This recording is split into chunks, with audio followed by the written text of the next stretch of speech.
Good morning and welcome everybody. I would ask you to take your seats. The event will start in 1 minute. Our friends on the right side, good morning. Please take your seat.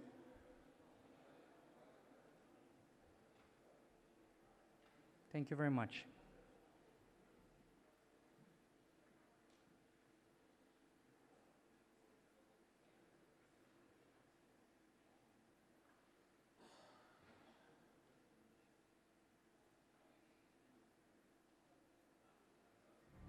Мною принято решение о проведении специальной военной операции.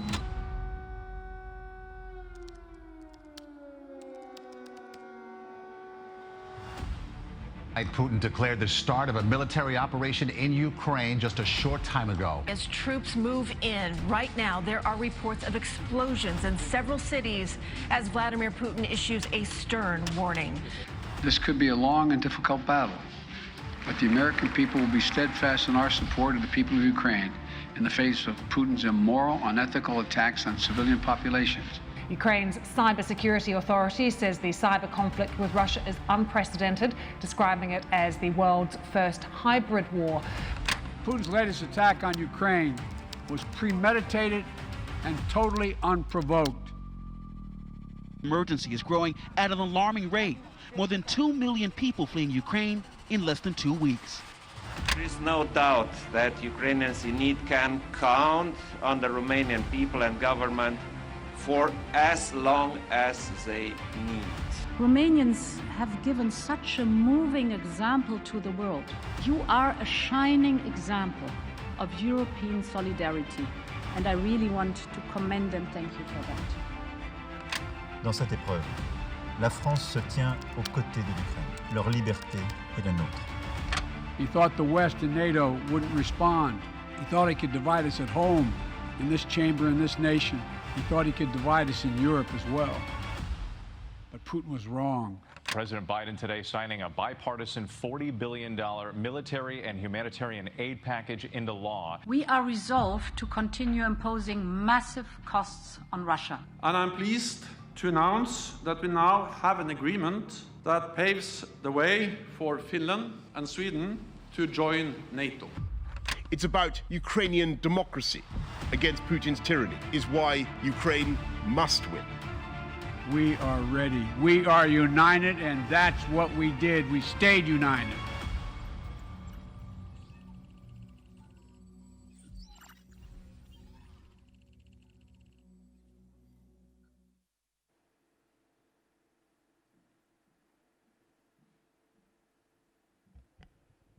Bună dimineața.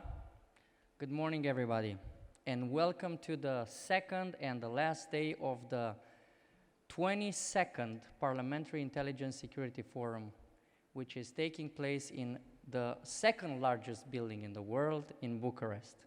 Thank you for everybody that you are here today. I know that more people will join. I know it was a hard day yesterday, a packed day. We left here around 9 o'clock in the evening, 9:30, after we started 9 o'clock in the morning. So there were 12 intensive hours with absolutely amazing panels, with amazing experts, with amazing people from all over the world. First of all, I would like to introduce some people, new people which joined us today, and the first person I would like to introduce is a good friend of the Romanian Parliament, good friend of Romania. He comes from our sister country. Such a great day for him to be here. And I would like to introduce the President of the Moldovan Parliament, of the Parliament of the Republic of Moldova, Mr. Igor Grosu. Welcome.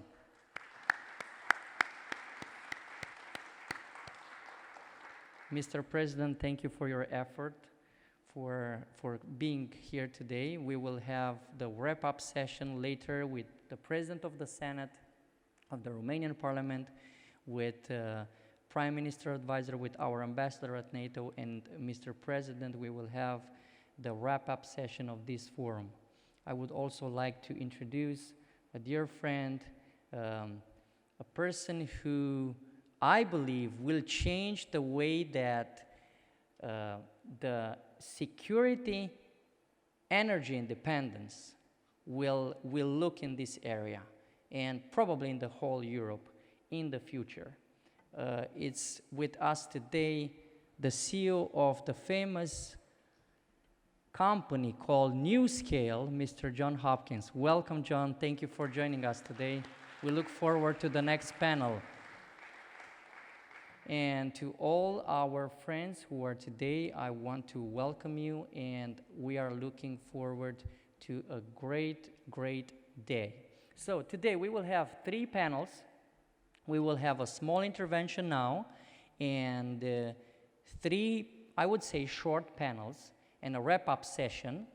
And of course, do not forget, post pictures, use the hashtag PISF22 Bucharest, and grab a coffee when you feel that you are too tired.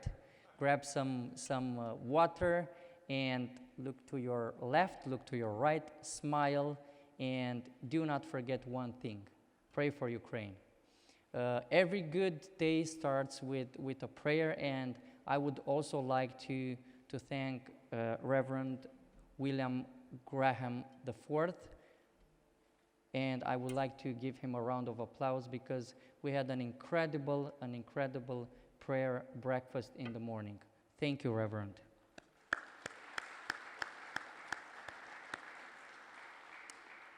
I would like now to reintroduce former Senator Larry Pressler, who would do some remarks about how we started the day, how this forum will look.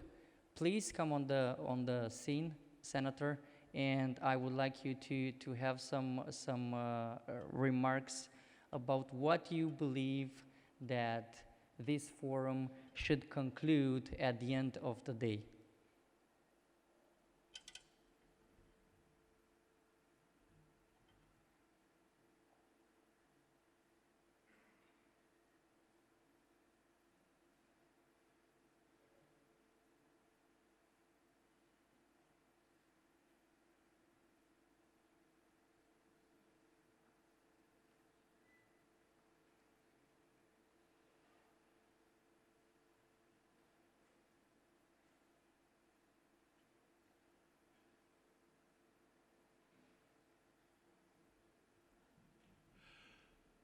Thank you very much, and good morning. My name is Larry Pressler. I served in the United States Senate for 18 years and 4 years in the House, and I'm very honored to be a part of this group. We've had such great individual conversations with people. I am a great believer in people to people, and we don't talk enough directly to each other. And I've had a good chance to do that last night. I think the best part of this forum is not necessarily the speeches, although some of them are very good, but it's rather a chance to sit down and really talk to, we talk about Ukraine all the time, but I can actually talk directly to Ukrainians this morning at breakfast, and I want to thank them very much for being here, especially the members of the Ukrainian Parliament. And we're all verbose in giving more help to Ukraine, but from my conversations here, I've learned one thing about our aid to Ukraine, and this is one thing I'm going to carry back to Washington, D.C., is we have to give it on a more coordinated basis. I mean, we got 5 or 6 different companies giving materials, but the machinery that needs detailed work and software and so forth, and when it gets to Ukraine, it's kind of hard to make everything work together, to plug in. So that's one thing that several Ukrainians here have told me that I will carry back to Washington, D.C. On my way here, I was pleased to stop at Oxford University and speak at the Rhodes House and meet with a large number of students there, students from all over the world who are in England. And I've had further chances to talk with young people here. But I'm a little bit worried that maybe our younger generation, and I suppose every generation feels this way, are not alert to the dangers of apathy that sometimes fall over our population. And I think we're maybe most guilty of this in the United States. Unless we have a crisis, we don't attend these conferences so much. So this conference, your being here makes a big difference. Your being here shows that you are voting for communications and for telling the story of how much work there is to save our democracies and to succeed. We have a huge budgetary deficit right now in Washington, D.C., and this is leading to a lot of inflation, which is painful for all of us, I'm sure. At least my wife and I, we pretty much live on a Senate pension these days, and we have to watch our money closely because the prices are going up so much in the United States, as I'm sure they are here also. But I know that many of you have made a real sacrifice to be here, and I thank you for that. There's so much to be said for these sessions of having a cup of coffee with somebody from another country. I've just had 2 or 3 of those this morning, and we don't do enough of that person to person, and I'm really grateful to all of you for coming. I also want to say that I am concerned that people who are not here but are a bit apathetic about our world situation. We kind of have Russia and China over here, but we also have North Korea and we have Iran and lots of trouble spots that most people just get a blank look in the United States when you talk to them about some of the crises in foreign policy. But we've got to keep working at awareness, we've got to keep talking, and that's what you're doing here, and you're doing a great service by being here. I might also add that it takes a bipartisan effort in the United States, and our Chairman Pittenger is known for his bipartisan work on both the Republican and Democratic side of the aisles, plus independents and other parties that we have. We need to work together as a team in our foreign policy and in our gatherings such as this. We will have a presidential election in 2024. We don't know who the candidates will be yet, but I'm sure there'll be 5 or 6 from both parties and maybe some more independents. But we will elect either a Republican or a Democrat in 2024. And we need to work especially hard at going to forums, candidate forums, encouraging candidates, even if they're not our favorite, to get in and to make the discussion, because that's going to be one of the most important presidential elections in American history. And maybe I'm being too parochial to talk about that, but we're sort of entering a period where we're going to have a new generation of leaders come forward, I think. I think we'll have probably 7 or 8 Republican candidates in the primaries, and depends on the Democratic side, but there'll be a large number of new faces emerging, or new faces to the world, not new faces to us. And it's going to be a very important presidential election, and I urge you to follow it and to make your contributions known in your own country. But this is a watershed period in American history when we kind of go from the Joe Bidens and Donald Trump era into a whole new set of leaders, of women and men who will probably be in their 50s, in my opinion. I think we're going to see a lot of presidential candidates in their 50s, so it's kind of a new generation. But I urge you to follow that closely and to put your advice in here and there, and also participate in your home countries. And to young people, I would say that I hope we don't have a wave of apathy. I have 4 grandchildren who are in their teens, and I'm worried about that generation being a little bit too much the me generation. We've got to try to urge them to reach out and to be in organizations where they're of service to others and to serve their fellow human beings, and not become a me generation, which I'm very much afraid of. So I just wanted to say those things. I think this is a great conference. I've enjoyed the informal conversations I've had with people here immensely.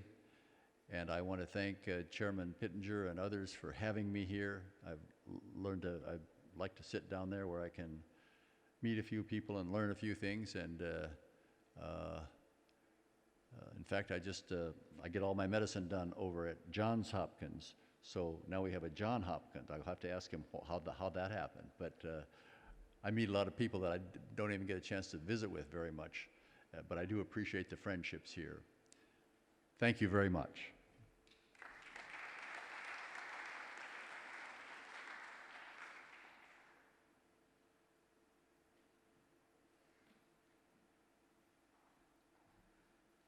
So, we will proceed to the first panel of today, and I would like to ask the technical team to show us an introduction of what we will speak.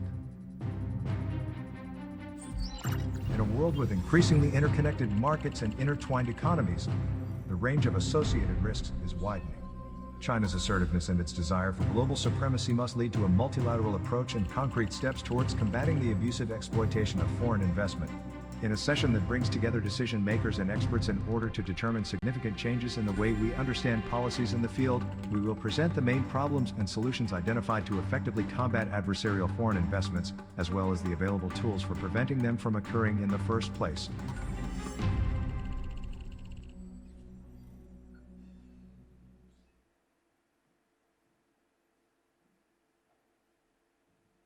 I'm telling you, this is going to be a very interesting panel. So, we are 4 people participating in this panel. We had 2 colleagues, but unfortunately they could not join us today because of their obligations back home in their parliaments. So, the first person I would like to introduce today is a good friend, an incredible leader, an absolutely incredible leader, I would say not only for US, but for Europe, for the whole world in terms of leading a critical initiative to monitor and prevent foreign investments. David was doing this, and he's doing this back home in America, and he is preventing foreign investments in American technology companies that can be used by adversaries to gain an economic and military advantage over the United States. So he's dealing with the heavy stuff, and I'm gonna let him tell you more about that. I would like to give him a round of applause. David, welcome to Romania, and thank you for being today with us here.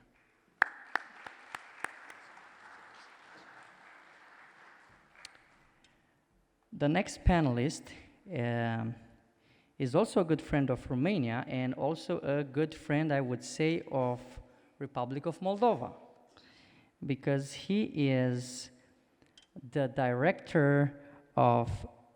regional director for Romania and Bulgaria at EBRD, which is the European Bank for Reconstruction and Development. I would like to welcome Mark Davis. Mark, welcome. Thank you. And the 4th member of this panel is our friend from France, Mr. Senator Oliver Cadic. Welcome, Oliver, again. And I will join this panel, and you will see later why I'm joining this panel. Of course, you know me. I'm one of the hosts together with Mr. Pittenger, and also I have the last but not the least member of the panel, which is Marco Zanni. He's the member of the European Parliament from Italy. Welcome, Marco. So my proposal for this panel, it's like this, because we don't want to get, tired very fast. I think Oliver and Marco, you have remarks. You have your own remarks. We will start with Oliver, with Marco, bringing their remarks here on the stage, And I would like, after that, to spice up the things a little and start an interesting discussion about this critical topic for our national economies. And we're going to go very deep in things about what China, Russia, and other statal actors are doing within this area. And we will come with practical solutions to that. Please, Oliver, you have the floor.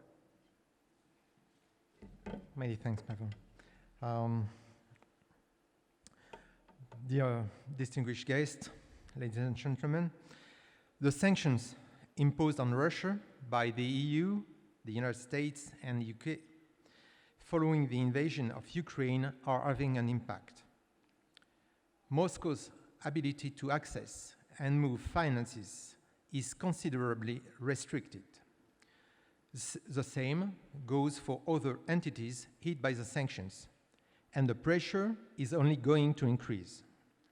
Going forward, how are Moscow, Russian businesses, and citizens going to be able to generate funds, to move money internationally, to access foreign exchange?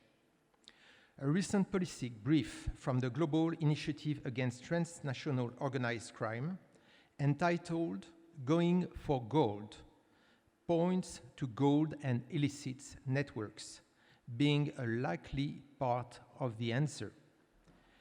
It wouldn't be the first time that gold and its illicit markets are used to bypass sanctions. Venezuela is a clear example of that. In 2014, Venezuela was targeted by several waves of American, European, and British sanctions. In 2011, Venezuela legal revenue from oil export were $73 billion. In 2016, it decreased to $22.6 billion. In 2020, 743 million. The collapse of the oil economy pushed Maduro's regime into increasing the chaotic exploitation of the vast mineral resources, gold, diamond, coltan, rare earth elements, located southern Venezuela. Due to the illegal Arco Minero del Orinoco decree, Venezuela is the Amazon country with the highest number of illegal mines. As the OECD reports, Maduro's regime has systematically blurred out the Venezuelan mining sector.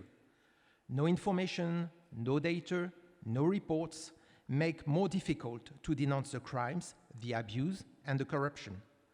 This mining policy promotes violence, slavery, child labor, and prostitution. Venezuela's mining industry has become parasitized by a vast organized crime program that has reached every level of the political and military apparatus. The situation is an example of a new way of surviving for a regime that systematically violates human rights, as the United Nations has already admitted. Illegal exploitation and exportation prosper by taking advantage of the centralized flow going through the Venezuelan central bank. OECD estimates place the production potential at 75 tons of fine gold. That has made Nicolás Maduro the equivalent of $4.4 billion a year, enough money for him to maintain his grip on power. In 2019, the United States blacklisted the Banco Central of Venezuela, that almost entirely cutting off the Venezuelan financial system from the rest of the world's economy. It is now suspected that Russia, having promised to support Venezuela, smuggled tons of Venezuelan gold to various foreign markets by air in order to circumvent sanctions. There, the gold was converted in foreign exchange, including US dollars and European euros, then returned to Venezuela. Let us now take a look at the situation in Africa. The presence of Russian private military companies like the Wagner Group, gold mines majority owned by Russian entities, warm relations between Moscow and host governments in Africa create potential motivation and opportunity for sanctions evasion via the gold sector. In 2017, the Wagner Group was deployed in Sudan. Sudan is one of the biggest African gold producers and exporters. There have been reports that Russian entities may have been exporting tons of gold from the country. In February 22, the deputy leader of the Sudanese junta led a delegation to Moscow in a sign of closer ties between the two countries. 2017, the Wagner Group has also been deployed in the Central African Republic. Following a trip by President Touadéra to Russia, Russia agreed to provide military support in exchange for access to Central African Republic mineral deposits. The Central African Republic government granted gold and diamond mining licenses to a Russian-owned company interconnected with the Wagner Group, according to UN panel of experts of the Central African Republic. Since March 22, Russian mercenaries have allegedly killed dozens of illegal workers from artisanal mines in the Central African Republic near the border with Sudan. Mali is another major African gold producer. In December 21, the Wagner Group reportedly entered Mali following the country's request for private military support.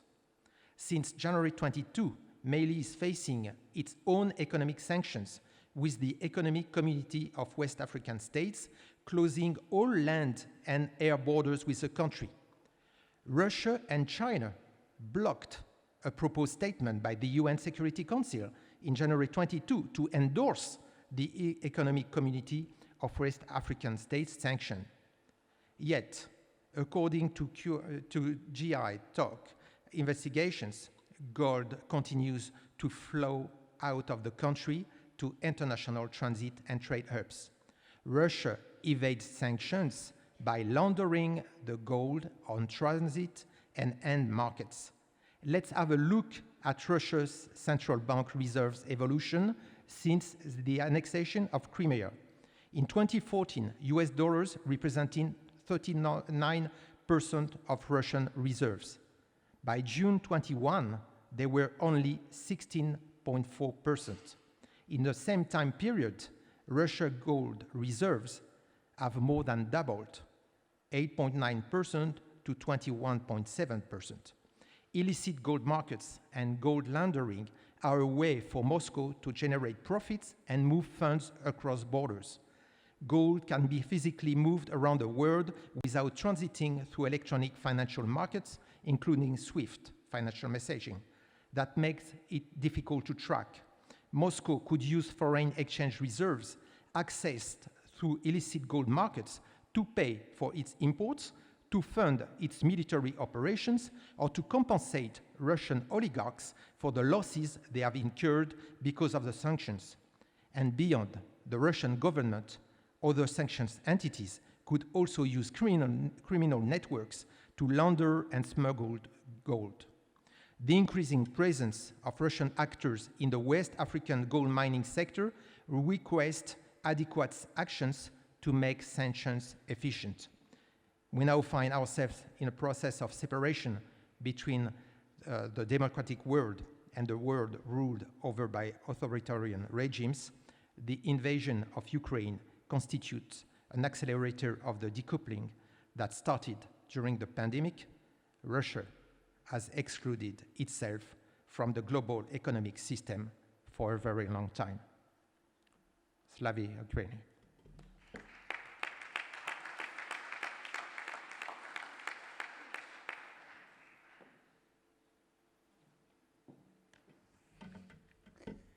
Good morning, everybody, and let me start with a grateful thank you to my friend, Representative Robert Pittenger, and also to Pavel, because again, you have been able to organize a wonderful forum with wonderful topic and wonderful speakers in a very important moment for our countries, for Europe, for like-minded democratic countries that we are all representing here. This is a dramatic moment for Europe.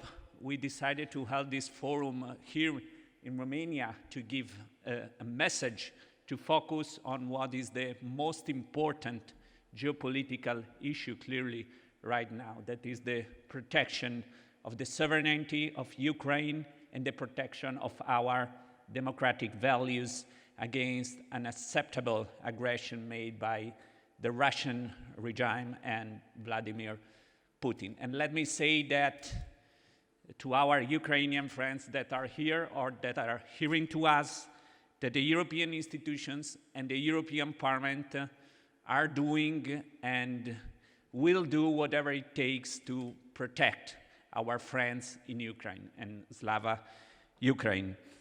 My good colleague from France focused on Russia. That is clearly the main imminent geopolitical threat that we are facing, also in terms of adversarial investment and abusive exploitation in the economic expansions. But I would like to focus on another issue, on another threat that is the most important one in the near future and probably more relevant than Russia, that is China.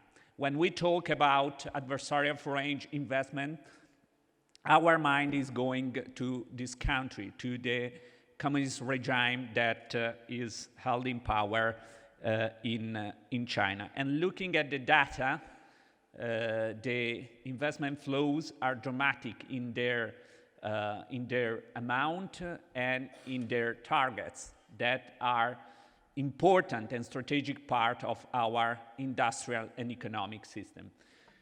We realized it after the 24th of February this year that strategic autonomy, a concept that started to rise very quickly in the last few years in the European debate, is the main focus that the European institution and European legislators have to have in the near future to protect our values, to protect our autonomy, and to front in an efficient way the threats that we are facing from undemocratic regimes close or far to us.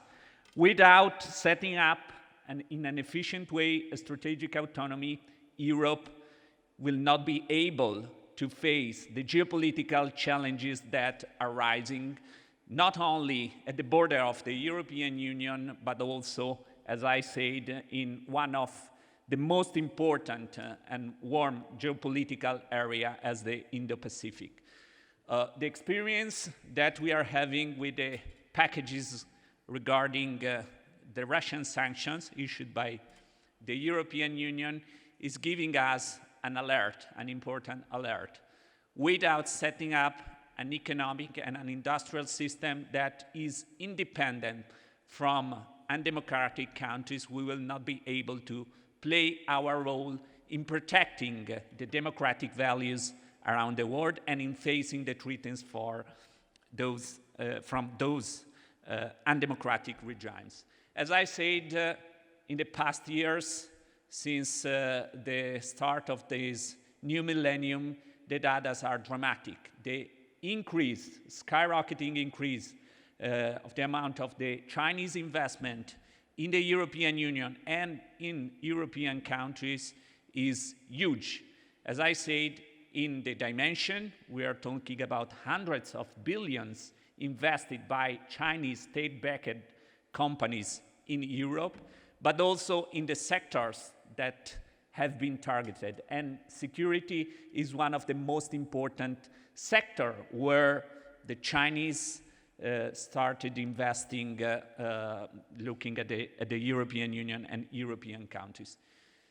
Energy, also another important, very important issue when we are talking about strategic autonomy in the European Union, has been the main target, one of the main targets of Chinese investment in the European Union. And my country, Italy, is an example of this. In 2014, State Grid, huge Chinese state-backed companies, invested in Italy to acquire a minority but huge stake in Cassa Depositi e Prestiti Reti. That is a sort of a shell company where the government at that time collected the stakes in two of the most important energy players in Italy. Terna, that is the state grid operator, and Snam Rete Gas, that is the company operating our gas pipelines. So part of the Italian energy system and distributions is in the hands of a Chinese state-backed company. And we realized, as I said, the 24th of February, that this system, this framework, is not in the benefit of Italy, is not in the benefit of Italian people, is not in the benefit of European people. Usually when we discuss in the European Parliament about the situation in Russia, about how we can, let's say, stop our energy dependency from the Russian regime, I'm making a comment or a question to my colleagues. We are looking today at Russia, that is the, as I said, most immediate threat to our security, to our strategic autonomy. But looking at what we are doing, looking at China and our dependencies from China, it's not only about supply chains, but it's only about the energy transition that we are doing and bringing forward at the European Parliament. What would happen if tomorrow the Chinese regime would invade Taiwan? Are we ready to send a clear and strong response to China if this would happen? And clearly today, the reply is no, because we have too many dependencies from the country. And actually, we are moving in the wrong direction when we are talking about the energy transition that we are bringing forward with the European legislations, because it is not acceptable that in a moment that we and our people in Europe are struggling to close our ties with Russia, with a lot of problems. You know how the discussions in the European Council about sanction packages are going, and are, I can assure you, very tough discussions. But how is it possible that in a moment that we are trying with such a difficult path to cut off our ties with Russia, we are going to increase in the long term our ties with an even bigger threat, and that is China? Because when we are talking about energy transition and moving from a fossil fuel-based system to an electric one, how is it possible that we are not looking at how the worldwide value chains in this sector are developing? Because we know very clearly that when we talk about electric, batteries, semiconductors, today China is the main player in the world. They have the technologies, they are doing the investment, they have raw materials, and we are buying almost everything in this sector from China.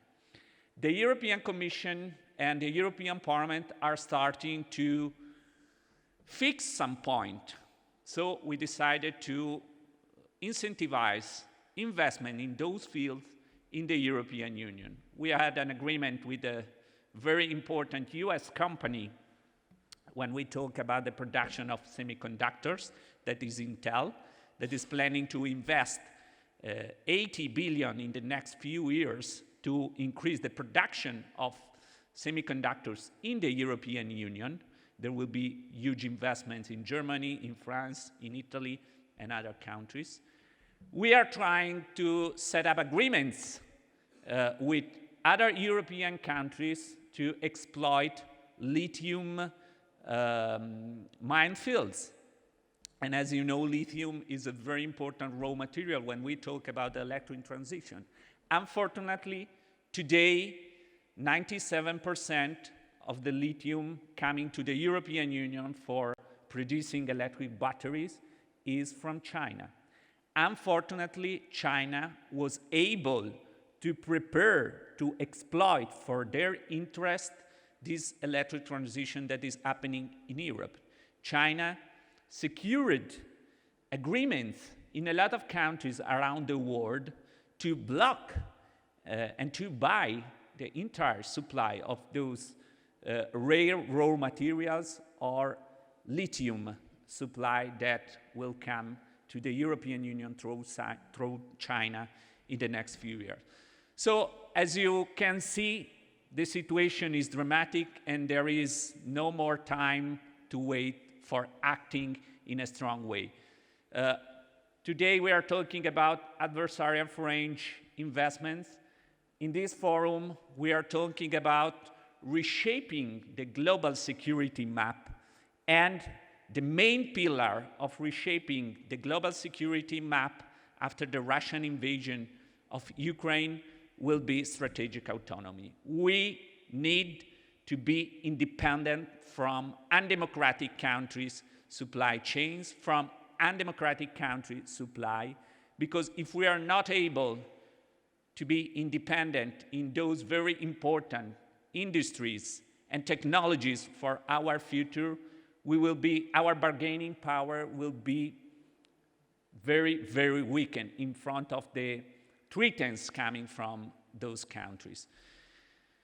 My country and also the European Union are starting to act not only, as I said, in setting up a new industrial system with new investments that are made in the European Union and not in third countries, but it's also acting with a very important instrument that is quicker in preventing adversarial foreign investments, weakening our positions in terms of the new geopolitical scenario. So since 2019, the Italian government started to set up or improve the so-called Golden Power framework. This power allowed the government to block investments, private investments in private companies, private or public companies, in the country that are considered strategic. And in the last 3 years, the Italian government blocked 24 hostile takeovers from Chinese state-backed companies to Italian strategic assets in the fields of semiconductors, defense, security, and other strategic industries. On the European side, we decided to act also in 2019 to provide the European Commission two very important instruments to prevent adversarial foreign investment to disturb our market, our security. The first one is a screening mechanism that is in the hands of the Commission that has the ability to screen investments coming from, let's say, third countries, but it's clearly targeted to China and other undemocratic countries. And the second instrument that we voted a couple of months ago in the European Parliament is an instrument that will give the European Commission the power to block hostile takeovers to European companies that are coming from state-backed company in undemocratic countries that receives public subsidies upon a certain amount of money. Those two instruments are very important to protect the concept of strategic autonomy that we are bringing forward today as one of the main pillars of reshaping the global security map and bringing the European Union and Europe to a new world where we are more efficient in tackling the geopolitical challenges that are coming to us. That's the new challenge that we have to front. We are working deeply on securing the victory of Ukraine in front of this aggression. We are working deeply on securing that the European continent is no more dependent from Putin and the European Union, but the next target is China. We are too weakened to front the geopolitical challenges coming from that country, and we need to act now together, not only the European Union, but we count on our allies around the world to shape a new globalization that is based on stronger ties between like-minded democratic countries. Thank you very much again, and looking forward to a fruitful discussion.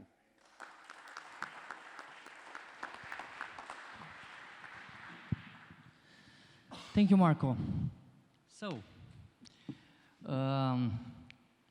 it's interesting how you described all these mechanisms, because we are quite aware of them. We just, and I want to start with this, we just passed last week, in the last session of our parliament, we sent to our president the legislation which is treating the 452 on 2019 rule, European rule on foreign direct investment.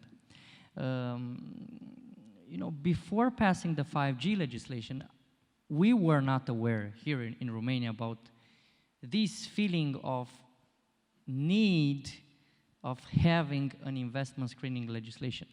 I was very happy to see that the European Union, together with USA, because you know it's obvious that like-minded countries and regions think about screening mechanisms, came with this solution, which I believe it still, and I'm gonna look here at David, it still can save us. My personal opinion, and I've said it many times, is that China always had a plan, a long-term plan, a very long-term plan. Russia has a plan. Putin had a plan, a long-term plan. Unfortunately, we did not have a plan. Europe didn't have a plan. USA, I have the courage to say it, and you can confirm or you can, you know, not confirm, but I believe that USA did not have a long-term plan. Maybe it had a plan. I know that now it has a plan. So I'm looking at you, David, and I would like to tell us a little more about the hands-on job.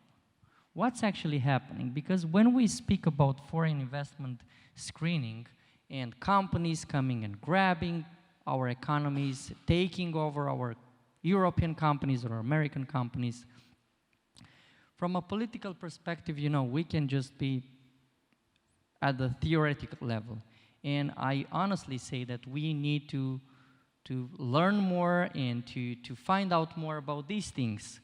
But the guys who are staying behind, the guys who are dealing with the money, I'm looking here at Mark, they know how this thing works.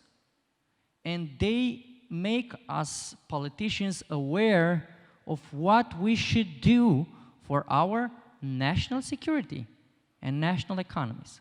So Dave, tell us a little more about your work. Give us some numbers. Tell us what you can tell us, because I know that most of your job must remain secret. And I'm quoting public websites. Am I on here? All right, great, thanks. Yeah, so the execution side of this is completely different than the regulatory or the legislature and the political side to this. Luckily, years ago, we started piecing together the challenge that sits in front of us. And so we're pretty mature in our thought now and our approach to this, but as you can imagine, it's a very complex and changing environment. It's a game of cat and mouse, so we do things and they do other things to counter that. And so we're constantly adapting to it. But I'll put it into numbers. So in 2018, the U.S. Trade Representative assessed that every year the United States loses between $250 billion and $600 billion through IP theft from China. And that's not a full assessment. I think there's some other numbers on the outside that expand the scope of that. So you have to think about that in the fact that the U.S. government spends about $1.2 trillion in healthcare for the entire country a year. So half of that ostensibly taken off the table from us. The Department of Defense's budget's high $700 billion range, that too, that the degradation and the erosion of our economic might through theft, through both front door and back door economic espionage, adversarial capital, is eroding our ability to project our power, to serve our people, to have an effective military around the world. And so putting that into other meaningful framework is Operation Warp Speed. We were able to roll out a COVID vaccine because the US government could ostensibly cut a blank check to find a cure and to start scaling it and delivering the vaccine around the world. And that's because of our economic security and stability. The same with that $40 billion you pointed to on the board earlier today to Ukraine. That number is cut in half if we keep losing the amount of money we're losing every year to China through theft. And so I implore our allies and partners around the world, and I was very happy to hear Marco's comments about how strong Italy's taking an approach on this, because the gaps that which are going to exist, we call it regulatory arbitrage, being able to find a soft regulatory body somewhere in Europe, mask the money, mask the ownership structure, and then make a penetration to a friendly market in the United States or another European country or around the world. It's ever present, and China knows that. And so having a united front to give governments, specifically executive branches, the ability to review deals, to block deals, is paramount for us going forward, and to try to stop some of the leakage, I would call it, that we've had. On your question a little bit about execution side. So the one nice part is China, through Made in China 2025 and other platforms, tells the world what they're going after. They're very clear. They want to be the leaders in semiconductor production indigenously. So when we know that, we can start mapping out the market and aligning with allies and partners and using unique economic tools and data science and just general good intelligence and business information. We can really start to find what they're going after and who to start engaging with early and often. The most important thing, I would argue, is that it cannot just be an army of sticks. We have to have carrots, so incentivization. The physics of business obligate companies to take money to help grow and secure their business. So you can't just say, no, you can't do business with this guy. And they say, well, we need money. And you say, well, tough break, I can't help you. So we have to be able to find off-ramps and alternatives to make sure that businesses can still thrive and grow while also removing the risk that is constant and ever present from foreign investment that's adversarial by nature. So I'll kind of pause there to give that's my opening, if you will, and I'm happy to deep dive a little bit more into it or turn it back to you. Thank you very much, Dave. So you're saying that you are hunting, actually,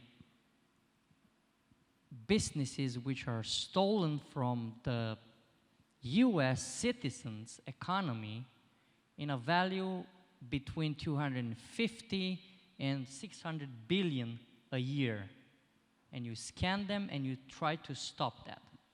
We look both backwards at transactions that have occurred, as well as then have an active screening framework that allows us to, and it's a big economy. The world's a big place. Our economy is a big one too, and so it's very complex. One of the challenges, and I also implore every government to start really thinking about the tech that's on the horizon. There's a lot of things today that matter, but the market and innovators move faster than government does. And I just want to ask you something else. I'm going to jump to Mark. Tell us how hard it is, because it seems that you need a mix, a blend of different things. And we are here in a political, I would say forum, because we are MPs from more than 50 countries here.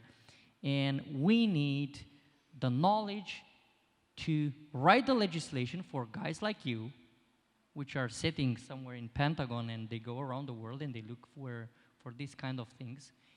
But we need to combine the private environment, the companies, our national companies. We need to combine international institutions and organizations and alliances, for example, like NATO. We need to combine our national companies, public institutions, and the intelligence community. How do you do that? It doesn't look complicated. How do you put all these people at the table? Where do you find the money? Because I'm just going to give you our Romania's personal example, which I truly believe, and I'm trying to say this very proudly, to be heard in Washington, in London, in Paris. Romania said no to a various number of things in the last 3 years regarding China, Russia, and many other countries. We said no to 5G, okay, some billion of euros, 5 billion, just calculate. We said no to nuclear, we said no to infrastructure. So you cannot build roads here if you have a Chinese company. Because, you know, we know that they would not come transparent. But all these countries, not only Romania, think, for example, by Republic of Moldova, which needs infrastructure. It's our little sister, and they need money. And we give them money, and I want to make this statement because, for example, Romania gives to the Republic of Moldova $100 million. This is the program that we have annually, and it's quite good. The European Union gives today to the Republic of Moldova $150 million. That's nothing. It's peanuts. So if these brave people, which are defending a very big border with Ukraine this time, need to build infrastructure, need to say on a side no to China, Russia, etc., they need the money. Yeah, so where can we find this money? How do we find them? Right. So there's roughly $2 trillion in dry powder right now on the sidelines of the United States, and that number is a variable, of course, depending on who you are. But it's about pulling in the private sector and engaging them better. For a long time, we've built walls in between government and private sector, and there's a good reason for that. You know, you don't want insider dealing, you don't want misbehavings. But in this domain, you have to convey to the private sector what you're going after, what government cares about, what government wants to protect and support, and that helps set the parameters in which the private sector then will start narrowing their money into it and start focusing on the alignment. And a perfect way to capture this is, you know, in the 1970s, the Department of Defense invented GPS, they invented night vision, you know, I'm making up the years here, but it was originally Department of Defense programs that we then turned over to the private sector, and they modernized it and they made it sleek and cool. That's why I have GPS on my iPhone, and that's why you have night vision, you know, pretty you know, robustly provided. But those walls, those occur in narrow vacuum examples, and so the department and our senior leaders have taken a great open mind approach to this, of bringing in innovators, bringing in financiers, and explaining what we're looking for, to combining that with commerce and the State Department, so we can really go around the world and try to match the excess capital in the market to the strategic requirements. And so, again, you know, not a political figure, so I wouldn't tell you what to do, but there's a world which exists where a lot of problems can be addressed and spoken about easily in an open forum with better relationship and engagement between your government and your private sector and your trusted capital around the world from the rest of Europe and America and other nations. So the money are there. I'm going to go to Mark, because you are a top guy in the banking environment, and your experience in Goldman Sachs, in the World Bank, and the Reconstruction and Development Bank will give us a glimpse of where do we find the money, how do we find the courage or the patience to say no, and how do we involve the private Thanks very companies? much. Yeah, thanks. And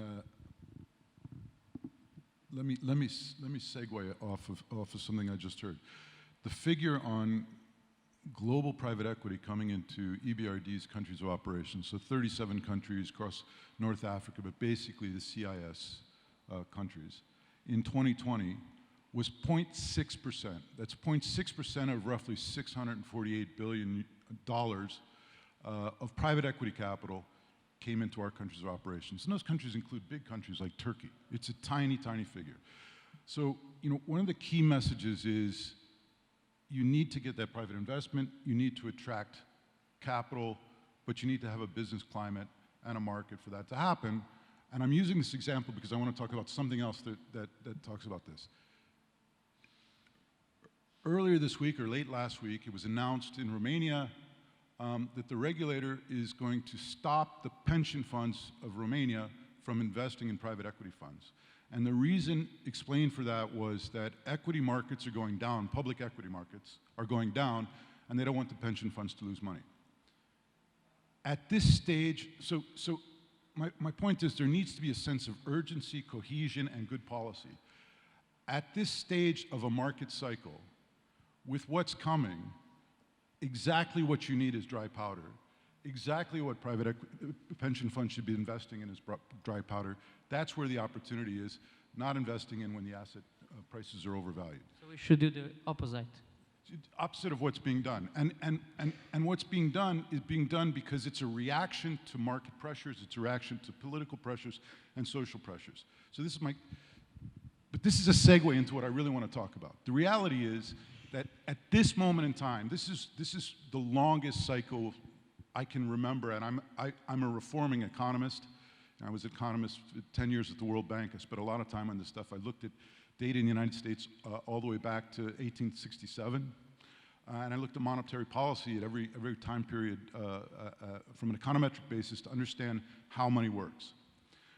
The reality is, this was one of the longest growth cycles we've ever seen. It's one of the longest positive cycles. It's been juiced by monetary policy, it's been juiced by fiscal policy since the great financial crisis. And the physics of money, the most important factor that determines real GDP, I know because I did the data, I did the work, it's published, is the real money supply divided by the price level. That is real money. You grow real money, it ultimately is the most important factor hitting real GDP. It happens through interest rates and investment. Every central banker knows that. And as long as you can increase the money supply and keep the price level fixed, you can just keep the party going. You can start the party and move it. So, great financial crisis, asset prices were collapsing, real estate prices were collapsing, people start worrying about the banking sector, and so you pump things up. And inflation expectations were anchored in, monetary policy, which says we're not going to let inflation go up. So the market believes, and you can keep increasing the money supply with the price level being fixed. And it really generated a long, long positive cycle. And at the same time, politics couldn't help itself but to throw fiscal policy on top of that. You think about the tax cuts we had in the United States in the middle of a massive growth period. So that it's like throwing ether on the fire.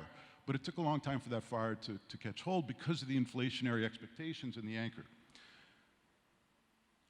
In my view, smart folks saw that this was an amazing opportunity to create a conflict like we have today. Because what did we see? We were at the end. We're getting at the end of that cycle, and inflation's not coming up yet. And then COVID comes, and we have a supply side shock. We expect inflation to come. It finally starts working its way through the economy. We start to see the inflation. Monetary policy has been used, so if it's going to hit growth, central banks don't know what to do.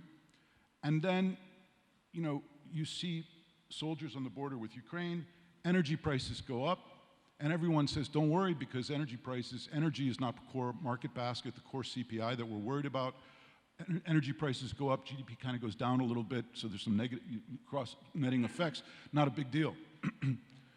But then this war started, and what we're going to have is a food crisis, right? We're going to have grain is the core of the CPI basket. So that is something that people worry about. And you had the Fed saying, okay, we anchored inflation with saying it's going to be this level, and then they said, let's arb that a little bit. Let's make it an average, because inflation around COVID is just going to be temporary. And then when it was obvious that that wasn't the case, then we started to see interest rates go up. And what happens when interest rates, there's only two things that can happen for a country like Romania in terms of either the interest, when you have these kind of pressures, either the interest rates go up or the exchange rate devalues, or a combination of the two, right? But globally, you start to think about everybody's financial model. Most of the CFOs, most of the treasuries, younger folks than me, have never seen an 8% interest rate, right? When the risk-free rate of return, U.S. Treasuries, is 5%, how do people's financial models work? So that's one issue. There's going to be some stress there. But the other issue is that through this monetary policy, asset prices got really high. Real estate prices, for example. As that has to come off, that's going to have an impact. And then the third one is the Gini coefficient. The reality is that the income distribution has gotten heavy on the wealthy side, and I looked it up in Google, the expectations are for 21 and 2022, because it takes time to calculate these things, that in the US, the Gini coefficient will go up 4% each of those years. So, and that speaks to the sort of political and social cohesion and the political polarization. So this is a time in which this thing happens. And my point here is that it's going to get difficult, and it's a time for geopolitical cohesion, but internal domestic policy cohesion.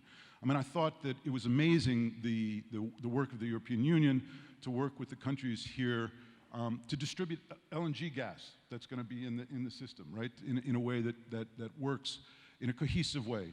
And in domestic things, it means, you know, waking up to do things that haven't been done during a period of expansion in which you don't have to do that much.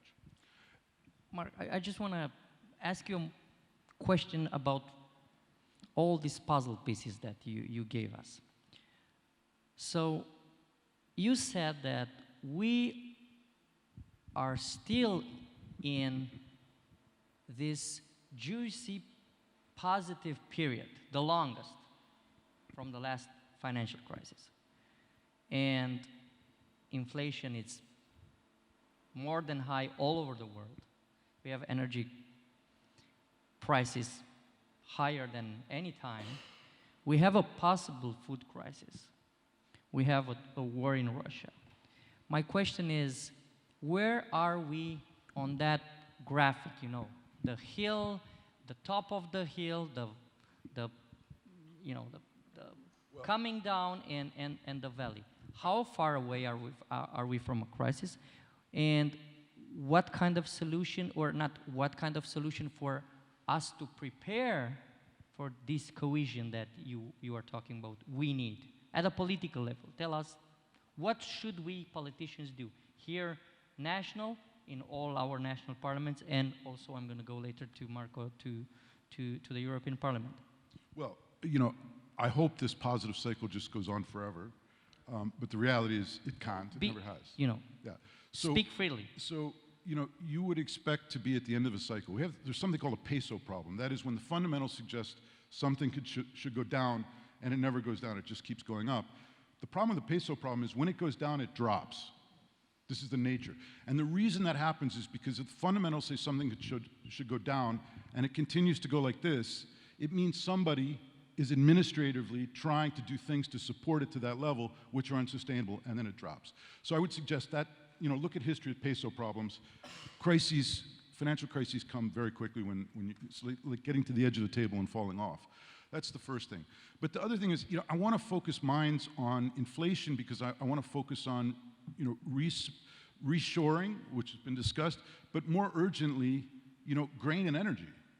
And, you know, had, for example, Romania done some of the things that it could have done if it wasn't apathetic to do things that are hard or politically controversial, we'd be in a different position. Let me give some examples. Obviously, the Black Sea. You know, Neptune could have been exploited. We could have first gas right now. I know that because 10 years ago, roughly, we invested with Carlyle in Black Sea oil and gas, and we had first gas last week. But it took a long time to get those permits and get things going. Now there's a rush, but it's going to take some time. Yes. Second thing is, go down to the Bulgaria-Romania border, Rus-Jizhelest, not Jizhelest, I can say Rus easier than it's a bridge built in 1953. If you go too fast, it's 2 lanes. If you go too fast, you're going to lose an axle. But more importantly, there are trucks lined up 7 kilometers in either direction. Romania has used its fiscal space to the point where doing a sovereign guaranteed loan to do that bridge doesn't make a lot of sense. Bulgaria has plenty of fiscal space, but it needs to be shared. This is an obvious PPP. I guarantee you the trucks will pay the tariff to get across that bridge. But it's not just building a bridge. It means that both countries have to put customs to allow those trucks to cross the border. Is it time to have 7 kilometers of trucks on either side of an EU country border? Things like the airport here. You came through it. This is a clear PPP candidate. We did one of these in Bulgaria with Sofia Airport.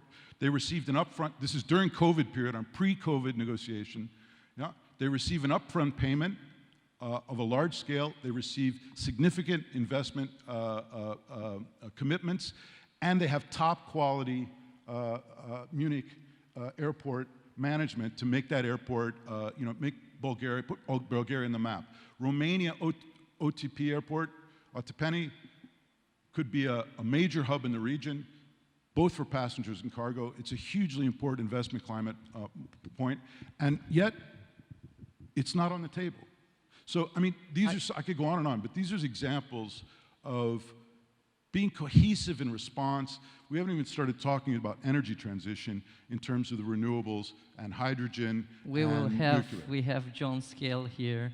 New Scale here with John Hopkins. We have Christy Bushoy, who's going to join us on the stage. He's the chair of one of the most important committees in the European Parliament. We're going to have a great panel. We have Cosmin Ghiță from Nuclear Electrica, Stefan Popescu. I'm so looking forward to the next panel. And we will have to wrap it up. But so, Mark, it's amazing what you said. I have some good news. I mean, in terms of our airport, I had recently a discussion with the CEO of the airport, and we have an expansion. It's gonna expand a lot. The things are going in straight line. They're very positive about that because their budget, their profit, their numbers are looking quite good.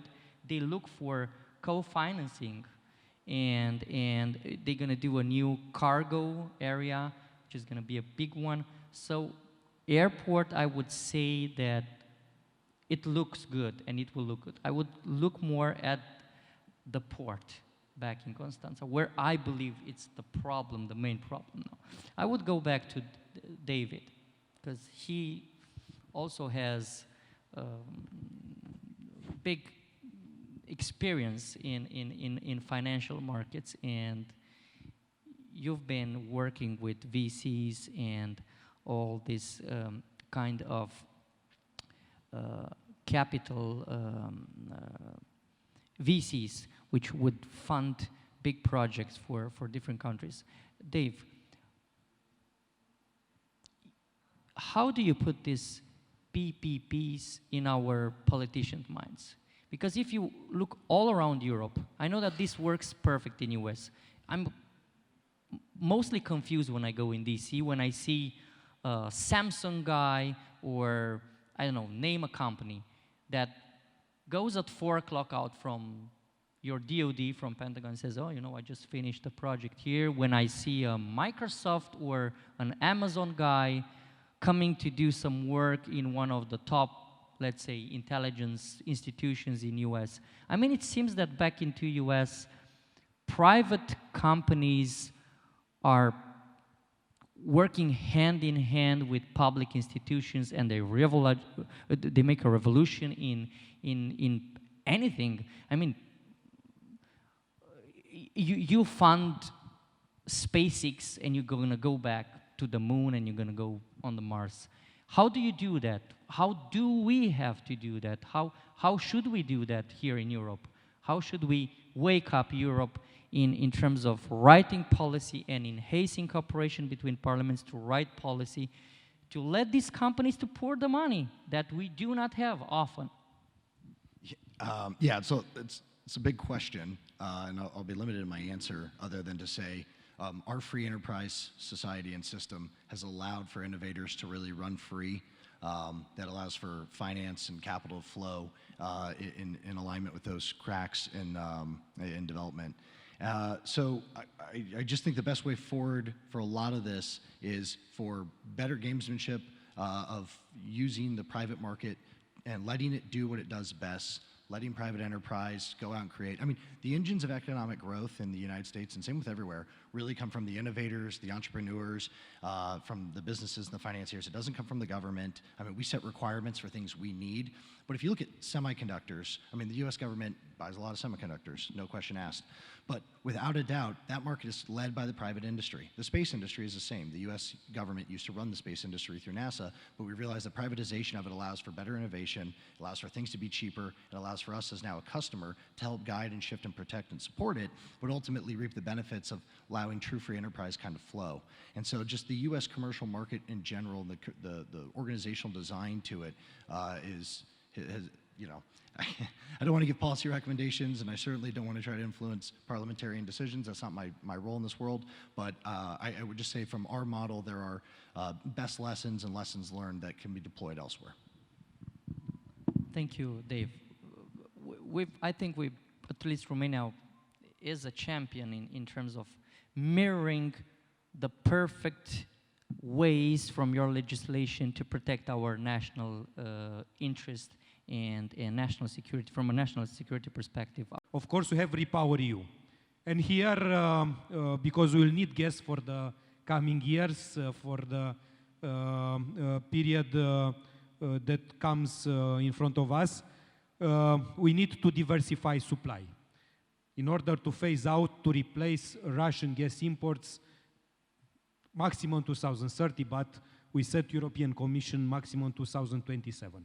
So we replace Russian imports with LNG imports from our long-standing partner, the most strategic, most important partner of European Union, United States. I've been to Washington twice in the last months. The interest is real. Of course, we need to commit on long-term contracts in order to allow the necessary investments in new LNG terminals in the United States, and European countries, European companies should invest in new LNG terminals in Europe. Also, already the imports of gas from number 2 exporter to European Union, but also a country that we can rely on as we share democratic values. I'm talking about Norway. We already saw the increase of quantities. And beside United States and Norway, of course, LNG could come from Qatar and Israel via Egypt, and gas via pipelines from Azerbaijan. Important discussions, important also from Romania, because for us LNG is not an option yet. Of course, we have the Black Sea offshore, our internal production. We can also supply to other neighboring countries, but this will take some time. So Azerbaijan extremely important for Romania, also for Italy. Italy was mentioned as a partner for Nuclear Electrica, because via TAP, Trans-Adriatic Pipeline, they could double the quantities. And Algeria, now of course some tensions with Spain because of Morocco, but Algeria could be also a very important supplier. Gas should decrease as consumption in the coming years.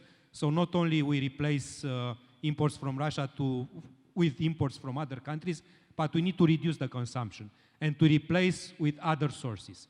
That's why the second pillar of this strategy, and I'm finishing, is to look to the new technologies.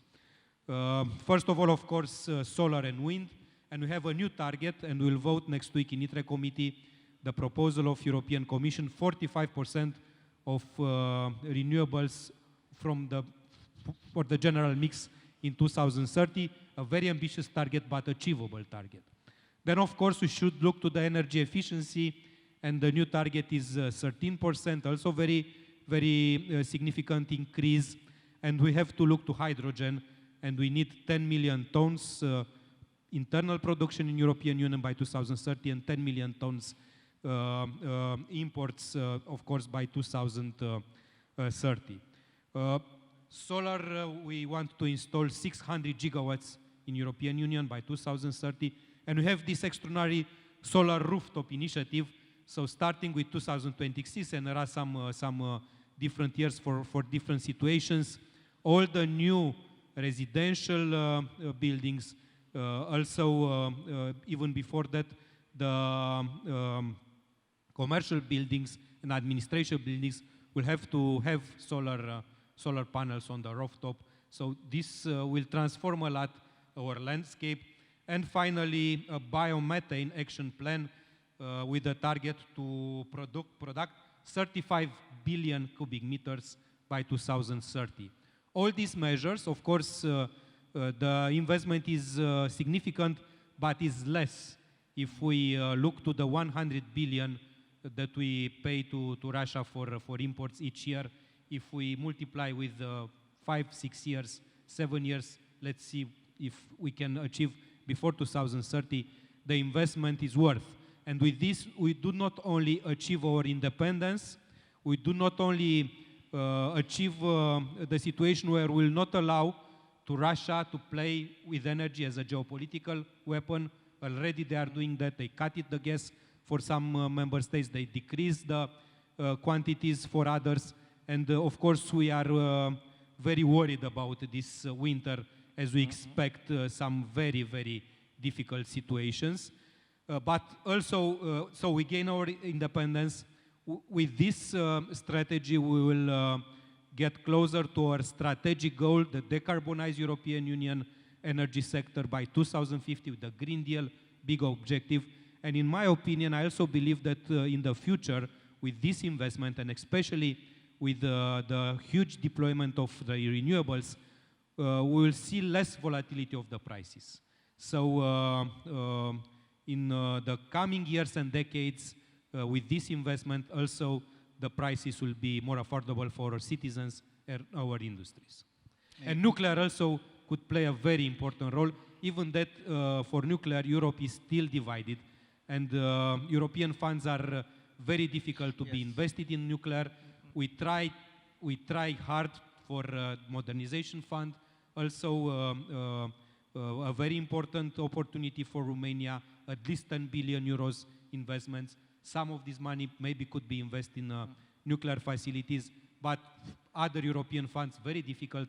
But with taxonomy, with partnerships like our partnerships with the United States on the small reactors, but also on the number 3 and 4 reactors, and with the support of financial institutions or commercial banks, we could achieve our energy independence, security, and we could also contribute for helping countries in the region. And what about the gas investment project? Because you know we need to modernize in the eastern countries the grid. In Romania, I think we have 8,000 kilometers, and without the modernization of grid, of course, for biomethane is very easy because it's the same molecule, but for the hydrogen, it is impossible to achieve the objectives. You know that we revised before the Russian aggression, we revised the TENI regulation.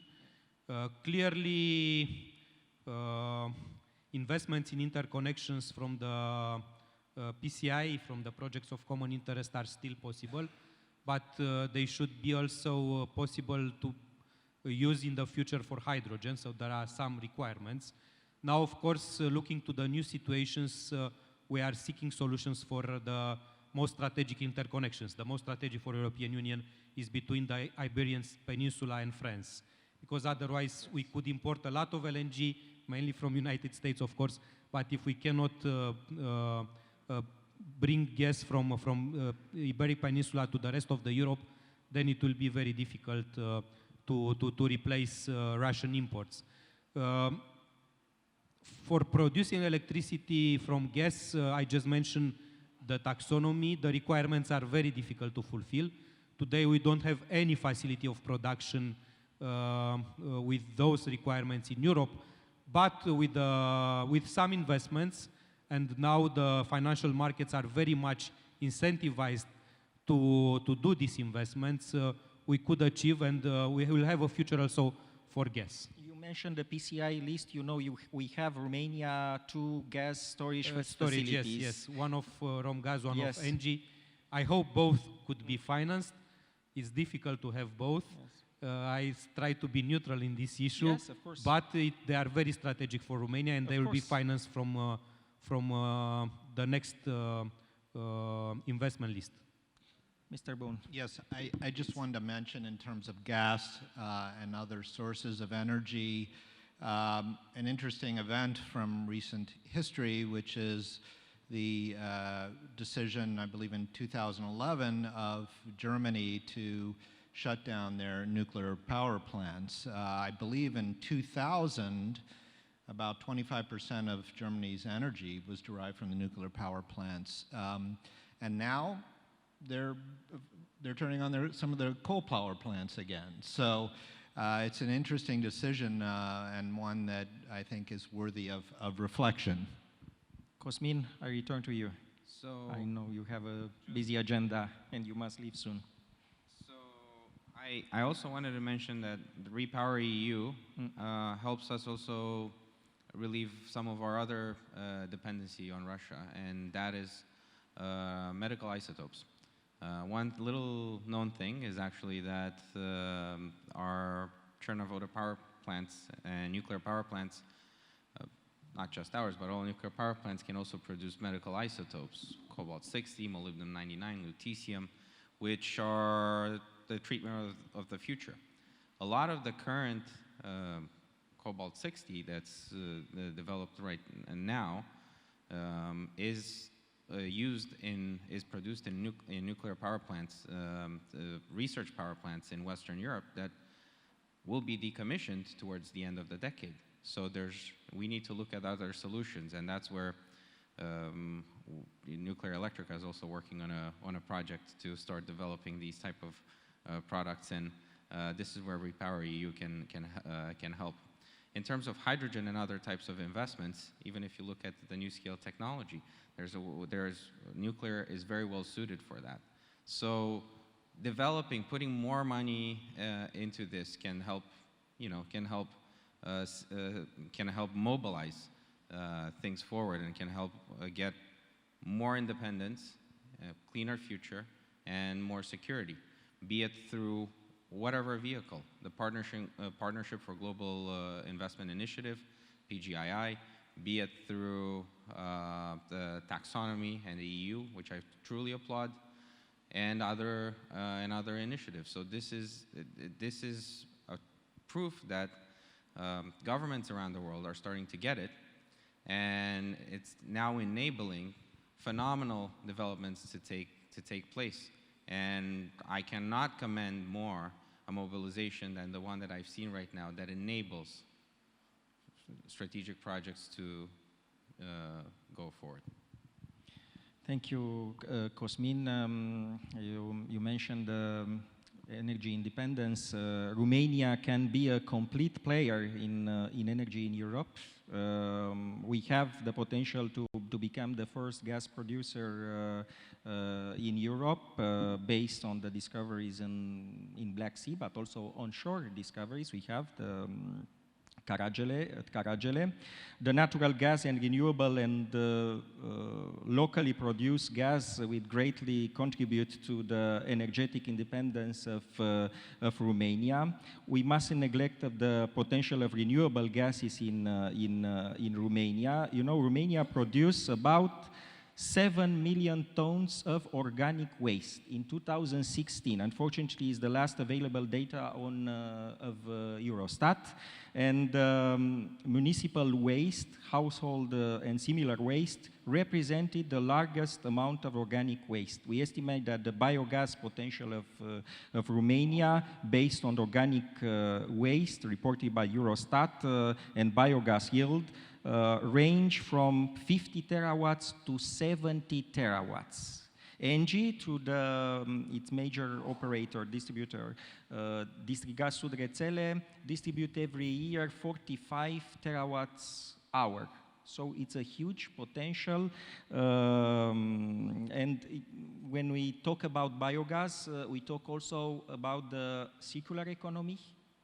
And we talk about the natural fertilizers, because energy and agriculture can be an important player of energy.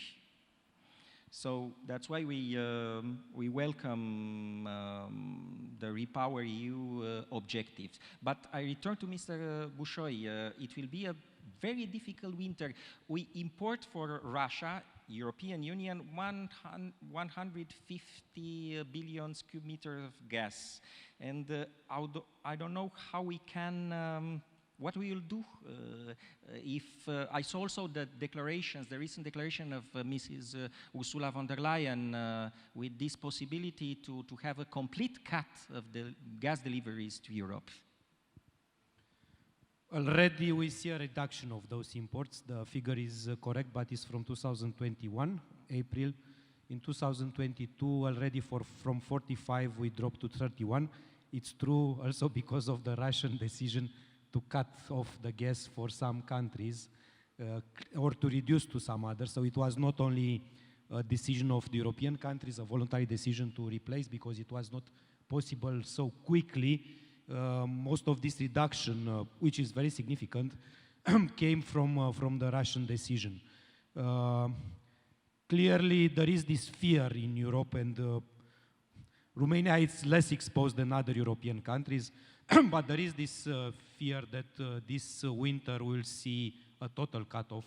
That's why we mobilize now to fill in the storage.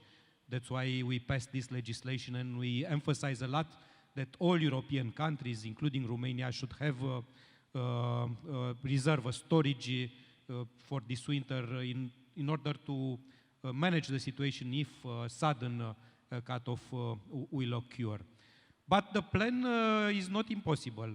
Of course, we cannot replace the whole quantity with the same quantity of gas. Even that, as I said, there are strong commitments and a very good dialogue with the United States. LNG is a big solution. Also, with some investments, not very big, Azerbaijan could increase, Algeria could increase a lot the quantities.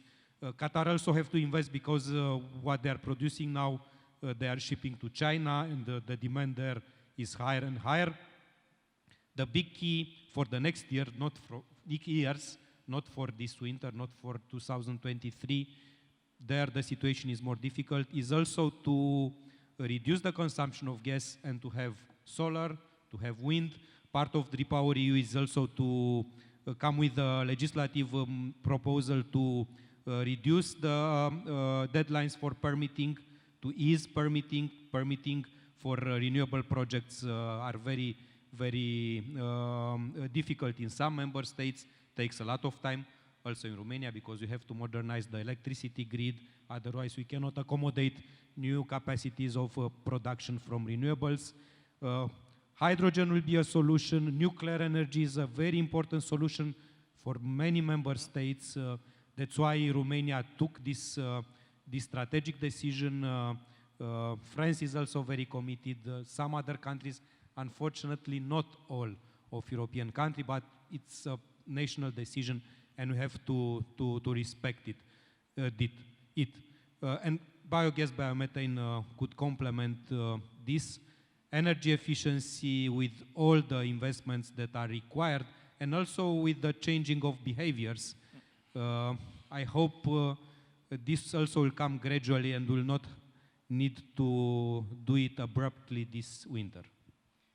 Thank you. We still have 20 minutes. I turn to the audience. I saw in the audience, yes, there are many questions, but before I want to give the floor to Mrs. Oana Osman, Deputy Secretary of the Chamber of the Committee of Industries and Services of the Romanian Chamber of Deputies. Please. Thank you. Thank you for this opportunity, Stefan. It's very important for me and for the panelists, and I'm honored to be in this forum, because it's an important perspective for us to know about energy efficiency and hydrogen. Why I discuss about it? Because in our industry committee we have a group, and we want to clarify and update the legislation according with the European Union regulations. And my question is for my colleague Cristian Bușoi.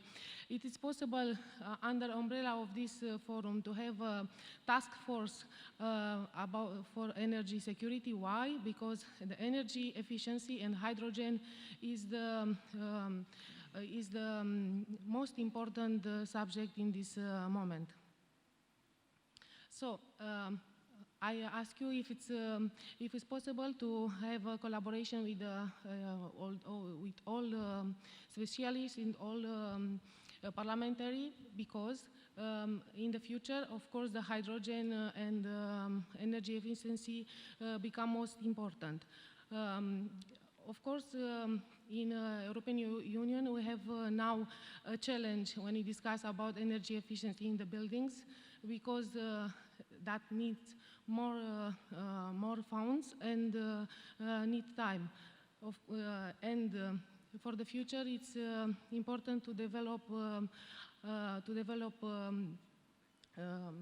hydrogen capacity, and the technology transfer will be more important. Thank you.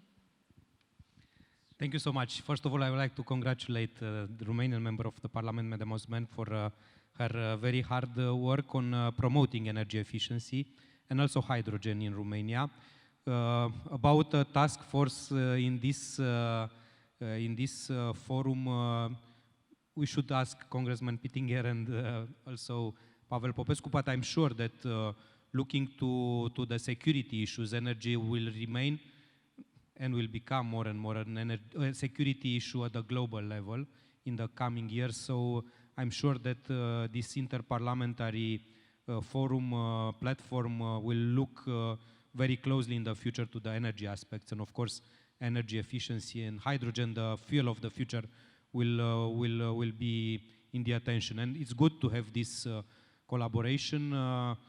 Also, I discovered in the United States even that the enthusiasm for Green Deal is not as high as in Europe, and of course there are huge differences between the two main political parties, and we expect a change in the legislative chambers after the mid-elections this autumn.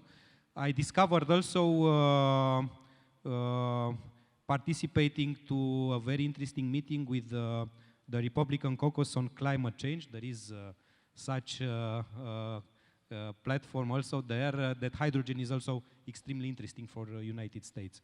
And looking to their experience, their huge potential and expertise. Also in hydrogen, we do not have all the technologies available. I'm sure that we could benefit from the United States expertise and input in this issue. And energy efficiency, it will be costly to transform all our buildings in the European Union. It will not be easy to have heat pumps in our buildings to replace gas. Electrification is also an important solution. Heat pumps is part of the REPowerEU also to reduce the consumption of gas. So here we will have European funds, but we need to mobilize also the industry and households in order to achieve the energy efficiency targets. You know, the challenge of hydrogen is getting to scale at a price point that's commercially viable. And getting to scale, we're generally talking 200 to 300 metric tons a day with a price point below $2 per kilogram. We've been working with one of the labs in the US, Idaho National Lab, for 2016 on high temperature electrolysis, solid oxide for hydrogen. Hydrogen's going to happen. When I was at COP, I mentioned, you know, everybody talks about blue hydrogen, green. I don't care what color it is, as long as it's created with clean energy sources, it doesn't matter.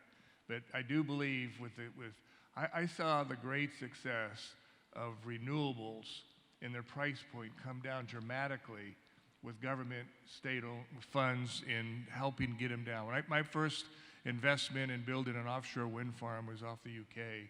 It was over 200 megawatts an hour, or dollars an hour. It's come down significantly. With the government focus that we see around the world on hydrogen today, I think the same thing's going to happen. We will see it commercially viable. Thank you. We have two questions from the audience. It would be great if you introduce yourself. Sure. Thank you. My name is Vladimir Georgiev. I was a member of the Macedonian Parliament for 15 years, and now I'm a member of the steering committee of PISF. First, it's really great that we are talking about energy security and energy diversification, because it's a huge issue.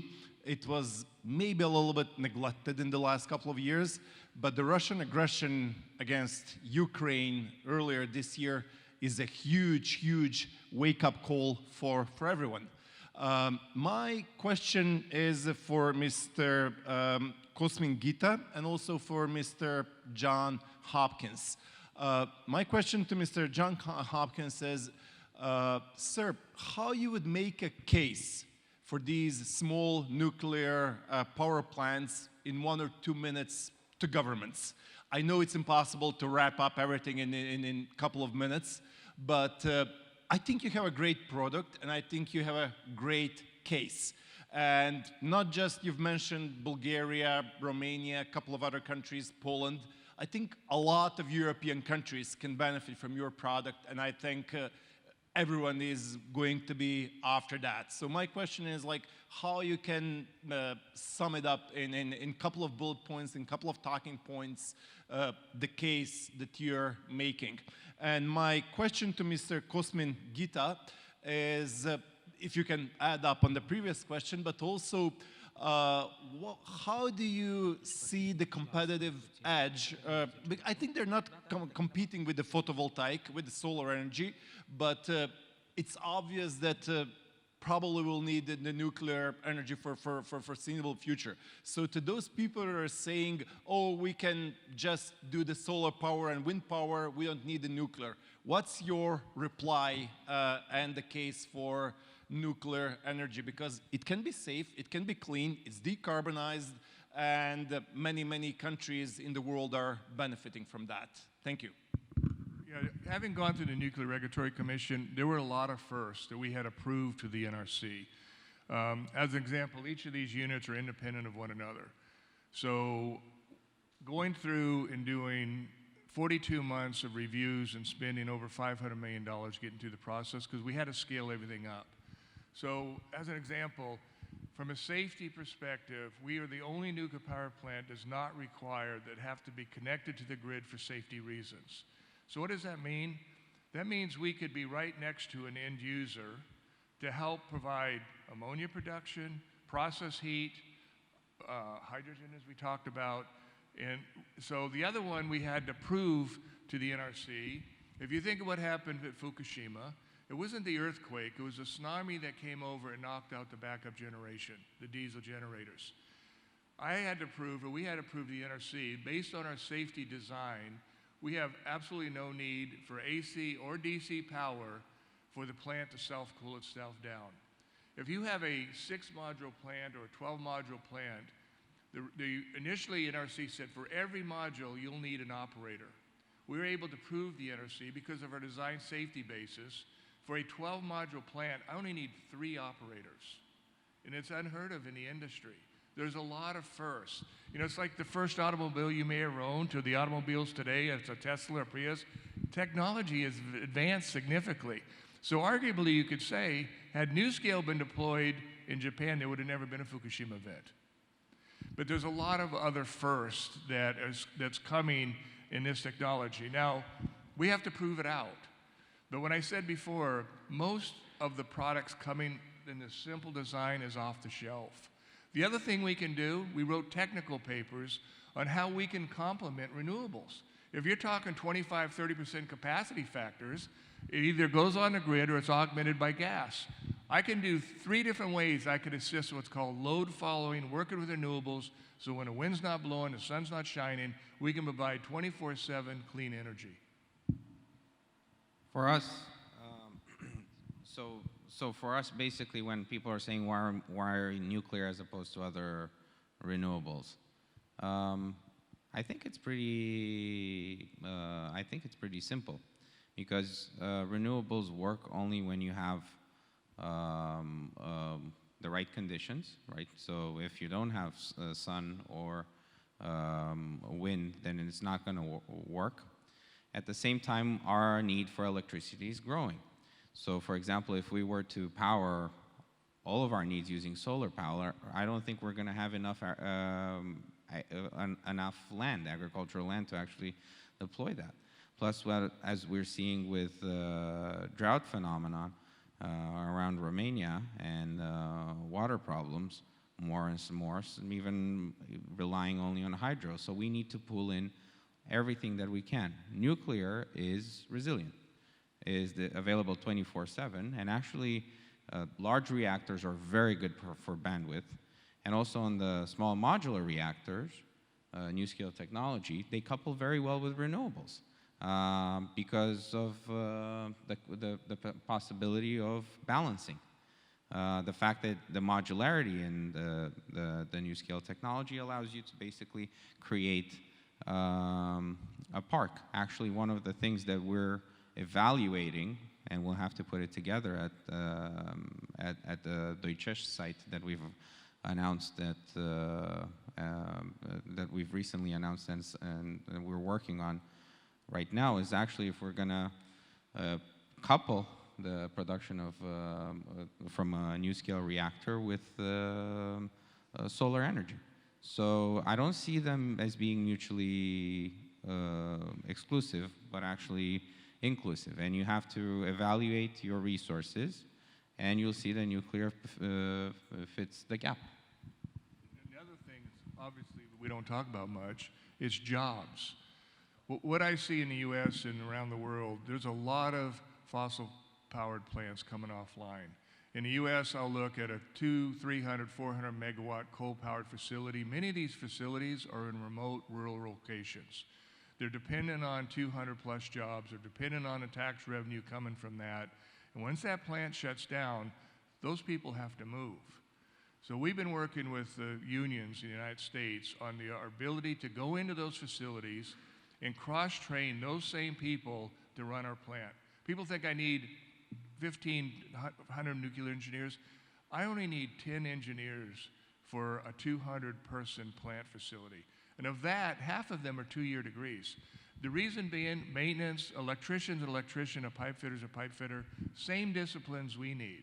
So the ability to cross-train those people is not a daunting challenge. And those people don't have to move, they're high-paying jobs, the communities continue on, the communities gets the tax revenue off that facility, and that's, for a 270 megawatt plant, that's 200 employees that we would provide to that facility. And may I add that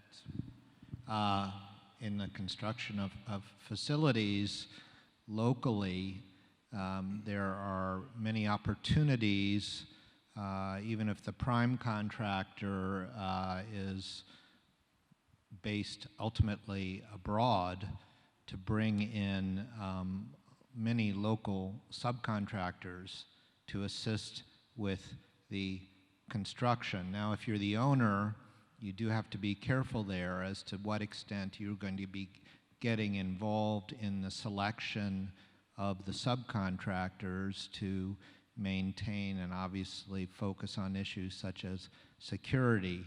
But when there's a cross-border project like this, there are significant opportunities for employment at many locations, including the location where the facility will be based. Okay. Thank you. A last question in 3 minutes. Please. Thank you very much. My name is Gabriela Văcărițe. I'm chief editor with Energynomics. This is the most complex business-to-business communication platform for energy companies in Romania and in the region. I will have 2 minutes for the context, 1 minute for the question per se. So I think that from the company's perspective too, the title of this panel is very appropriate, with at least 2 concepts very important for the companies too: reshaping and map. During this energy transition process, accelerated by the COVID pandemic and the financing that came after that, and also by the war, companies found themselves forced to reshape themselves. We have companies in nuclear looking for photovoltaics. We have distribution operator also looking for wind or photovoltaic. We have oil and gas companies looking through geothermal, etc., etc. So they are changing their shapes. In this process, they discovered many blind spots. The map, the energy landscape map, is filled with white zones. My question is to all of you: what are the most important blind spots you identify on this process to energy transition, and more specifically for the representatives of the nuclear energy? I think that one of those blind spots is regulation for SMRs. It's very important for new scale that it has this approval from the United States. You will also need some in Europe. How do you think this process will go on maybe you have a calendar, something like that. Please. Thank you. So I'll take Please, it because Cosmin. I'm the operator. I'm the one that has to license it, actually, to license the project. The technology obtained U.S. NRC approval in 2020. So basically, as you know, Chenecon has always had partnerships with NRC and CNSC in Canada for technology regulation. So the current partnership that Chenecon has with the US NRC in developing its capabilities, its know-how to regulate, and actually we have one of the most safest nuclear programs in the world, thanks to the support of our regulator, is learning the technology. The process for actually obtaining authorizations, I have to tell you that under the Euratom Treaty, there are two obligations. There's one single obligation, and that is to submit a notification under Article 41. And it's an article for the project. It describes investment, technology, and whatnot, to which the European Commission admits an opinion. But the approvals are done in Romania with the authorities here. That's how the IAA works, and with European oversight through the Article 41 notification. So the actual licensing happens in Romania using the Chenecon process. We'll use the same legislation. Probably there'll be some additional norms looking at SMR technology, adapted to the light water reactor currently, and NuScale is a light water reactor. And there's 300 light water reactors in the world. So they know how there is history on how to regulate it, and we have then the European Commission analyzing the full file and emitting an opinion for the project. So all in all, I would say that it is a standard process. It's the process that we're utilizing for units 3 and 4, a process that we've just started for the refurbishment. And I think that's part of our job. It's here to push forward the project, and we're excited to do that. And exceptionally, a last question, only 2 minutes. It will be in Romanian. 1 minute for Cosmin Ghiță. Vă rog. Bună ziua, Radu Cristescu, deputat. Radu Cristescu, member of the Parliament. Domnule Ghiță, vreau să vă pun o întrebare tehnică. Vă rog frumos să-mi răspundeți tehnic.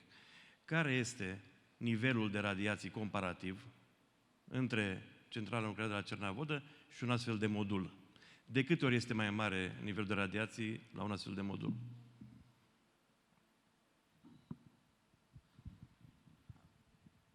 Dacă îmi permiteți, aș vrea să rog și pe domnul Tom Mundy, care este aici în sală din partea NuScale. So can I ask also Mr. Tom Mundy, who's part of NuScale, to discuss about the radiation level for the NuScale reactor, and I'll talk about the radiation level for the CANDU reactor, if possible. So if Tom Mundy is in the room, just because he's a technical expert. Yes. Și am o întrebare și pentru domnul Hopkins, vă rog frumos să traduceți. Mr. Bușoi must leave. If you don't have any question for me, if you don't have any questions, I have dacă nu aveți pentru domnul to go Bușoi, live and allow me just to leave the trebuie stage. Thank you. Și vreau să-l întreb dacă aceste SMR-uri, pentru domnul Hopkins, dacă aceste SMR-uri au aprobarea Comisiei de Energie din Statele Unite. I will apologize for the ones who have to leave. So who has to answer first? Mr. Sir. Tom, why don't you take the licensing question? So there were 2 questions that were raised. Can you repeat the question in English, please? Yes, so Level of radiation. The level of individuals living within, this is based on U.S. data, U.S. nuclear power plants, very similar to here though. Individuals living within a 50-mile radius of a nuclear power plant receive, on average, an amount of radiation that is less than the amount of radiation from a dental X-ray. People in general, from natural sources of radiation, receive more than 1,000 times that amount just by living in the environment. That's from cosmic radiation, from other sources, radon, and other natural sources of radiation. So we're talking about an extremely, extremely small amount that is presented through the presence of a nuclear power plant. Da, am să traduc eu ce a zis, ce n-a vrut să zică. Nivelul de radiație este de 20 de ori mai mare la aceste module decât la centrala nucleară Cernavodă. Okay, thank you very much, everybody. Dacă aceste sunt sigure pentru populația României și dacă au aprobarea Comisiei de Energie din Statele Unite. Întrebați-l pe Mr. Hopkins, vă rog. Mulțumesc. Thank you very much. John, our colleague is asking if the technology has all the approval from the United States, which is something natural. I mean, of course it has because we signed the MOU. Yeah, they're approved and licensed to, we are starting construction now on our first plant. Having been approved in the year of 2020, we were licensed to commission and start construction on our plant. There is an important aspect, and I'll quickly touch on there's what's called, in the United States, we have an evacuation emergency planning zone. It's typically a 10-mile radius around the plant. Again, because of the design safety nature of our plant, the emergency planning zone can be at the site boundary. It's a first for the NRC, it's a first for any nuclear reactor. But the questions I get mostly asked, it's always around safety, safety, safety, and spent fuel waste. And you know, what I call spent fuel is unused energy. We can reprocess our fuel. We elect not to in the United States because the fuel is so cheap. But in France, they do recycle. Japan recycles. So that energy could be used over and over again. Thank you very much. I would like to thank you all. Thank you very much for joining this panel. Thank you for your patience. Mr. Gitza, thank you for your support in organizing this event. You are the hope, together with Nuclear Electrica and NuScale, for the new security independence in energy here in Romania, and I'm looking forward to become from Romania to become a hub in Europe in providing this. Mr. Hopkins, thank you very much for coming from through such a long trip here. Theodore, Stefan, let's give them a round of applause. We get 15 minutes break and we go to the other panel.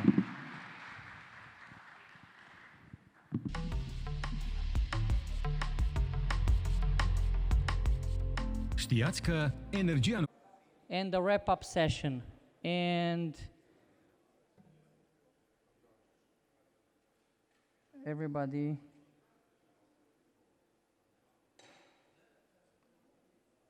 I will wait for everybody to sit.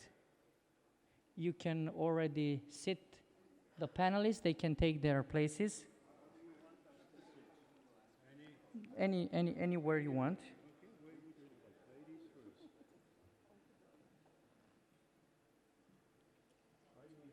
You can take your seat.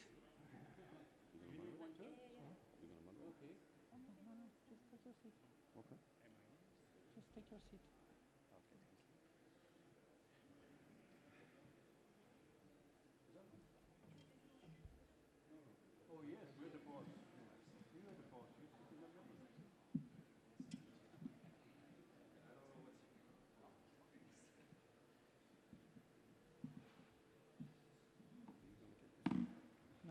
Where is she living? She went to get a translator. Okay, so she's going to speak in Spanish.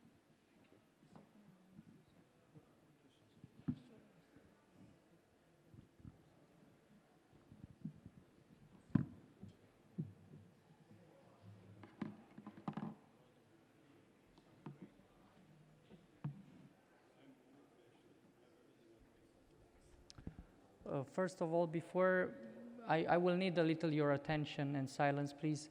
Before we start this panel, I would ask you to get a moment of silence, to stand up for a moment of silence for the one who was Prime Minister of Japan, Shinzo Abe. We just found out that he was shot and unfortunately he lost his life. And he was a true leader for his people, and I would like to take a moment of silence for that.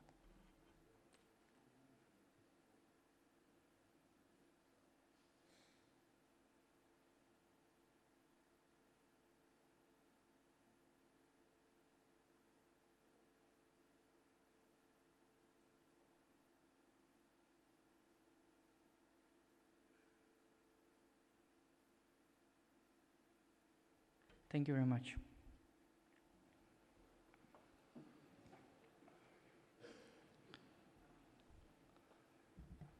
So I will ask my colleagues to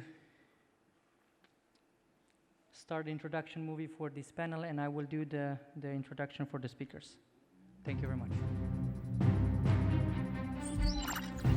Cross-border funds transfer transactions on virtual currency, trade-based money laundering are methods used by criminal organizations and terrorist financiers, posing a threat to societies while affecting state security.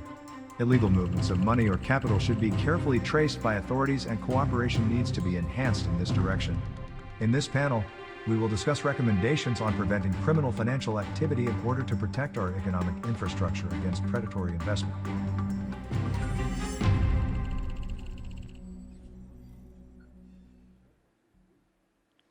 So we look forward to a very interesting panel. We have some good friends here talking today. We have Mr. Adrian Cucu, who is the President for National Office of Prevention and Control of Money Laundering from Romania. Welcome, Mr. Cucu. We have John Walsh, who is the President and Chief Executive Officer for Sidespan INC from Washington, D.C. Welcome, John. Welcome to Romania. I know you are a good friend for Romania.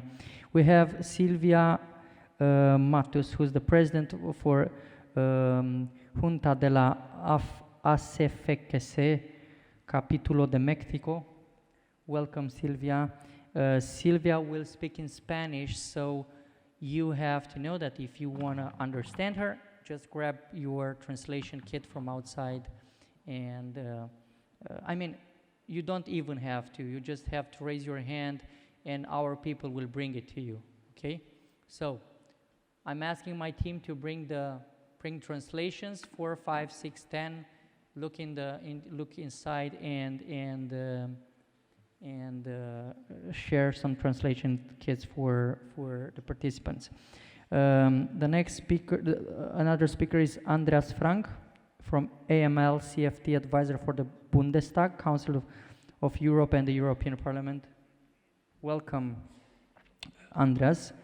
We have Mr. Tyne Larson, who's an SME on organized crime at U.S. Embassy in Bucharest. Welcome, Tyne. It's a pleasure and an honor to have a representative from your organization here. And thank you for your friendship with Romania. And we have our friend, MP from the Ukrainian Parliament, Volodymyr Ariev. Thank you, Volodymyr, for taking this trip to Romania in a very tough time, and this platform was built for the situation in Ukraine, and we look forward to bring everything, any resources that we have, every resource that we have in order to set up peace in that region and to support Ukraine and stand with Ukraine in your fight for survival till the end. And Romania is committed to do that, and we will commit also to help you to rebuild that country, that beautiful country. My great-grandmother was Ukrainian, so I have some emotional connection to your country, and I'm looking forward to all our like-minded countries to put a shoulder there and rebuild your country. So I know that some of you have remarks that you're going to read them from here, and some of you have an open debate. You decide. You've seen that different panels were under different forms. It's how you feel. That's why PISF is a forum of debate. Everybody reads his own remarks, and we raise questions from the audience. Because it's the last panel, I would like to give some thanks. And I would like to give them some thanks here. I'm going to get 1 minute for that, because I will not have the chance to do it in the wrap-up session. And I would like to thanks first of all to Congressman Robert Pittenger, and let's give him a big round of applause. Congressman, I thank you very much for taking this long trip and bringing all our friends all over the world here in Romania to host this forum, and for your efforts to get everybody here, and the tens of hours of work. It didn't matter if it was 2 o'clock in the night or 2 o'clock in the noon or 7 o'clock in the morning. I didn't even know where he was, because I was always trying to say, are you awake? But sometimes he was on our time. He was somewhere in Europe, after that somewhere in Asia, after that somewhere in DC. It was a huge effort for Congressman Pittenger to do this forum here, and the perfect timing, and he did it with his great heart, as we all know him, for our Ukrainian brothers who are suffering and who we will need to stand with. I really want to give you a special thanks, Congressman Pittenger, for all your true leadership and what you did through all these years. Enough said by him, huh? No, you're great. This is a team effort, and thank you all for being here. I do want to tell you one thing. 1,028 people watched the forum on our website yesterday. It's remarkable. Now, you had how many people in Romania who watched it? We had some thousands on our website. Yeah, on his website, he had the same thing. So I want you to know your messages have really gone out globally. Our list covers 160 countries. So thanks for the part that each of you all played in this. And thank you, my friend. You're the best. What you've done here is magnificent. You set a standard like nobody else can duplicate, but I do appreciate it. Thank you very much. I would like to mention some of the people from my team, because it was an extended team, and I would like to thank them all, starting with Ana Maria, with Ina, with Irina, with Raul, with Tiberiu, with Mircea, with Rosella, with Catalina, with Diana, with everybody who was involved in these efforts, with Niku, the guys from the technical team. Let's give them a round of applause, because they were great. We need to give them a round of applause, because they were really, really great in working and setting this up. If I forgot somebody, please, you have to know that everybody is in my heart, and everybody was connected to this amazing event that we could put. And everybody who's here from my organization, from my political organization, absolutely everybody, I would like to say hello, hi, and thank you very much for your effort. We have one of my best people there, and everybody was involved in a vacation period. And when we took the decision to take the forum, we were thinking, should we make it 1 week before the parliament to stop, or 1 week after? We did it after, because we wanted to see the summit results. And the NATO summit was crucial for us, and it was crucial because we have 25 years of friendship with the best friend that Romania has here, which is the United States of America, and I want to thank them also for partnering with us. And I want to thank to our great speakers from Nuri, Nathan, David, John, Alan, General Alan Batskelet, everybody, General Jim Jones. We had great leaders across the ocean coming here to support Romania, to talk about this incredible story of my country, and I'm saying this very proudly. We will become a security and energy provider in this region, together with you, my friends, with all these countries around, Bulgaria, Albania, and all of them. So this would be my conclusions, and of course, it's not the last thing I'm saying, but it's probably the most important. This event would not be possible without our sponsors, which are true patriots, we are Romanian companies, and I want to thank them all for the efforts in realizing the importance of security, of prosperity, and of the future times which will come. I thank you all, and God bless you all. And I thank you all, Ukrainian friends who joined us here. Now, I presented the speakers. Let's go into the panel. You have the floor.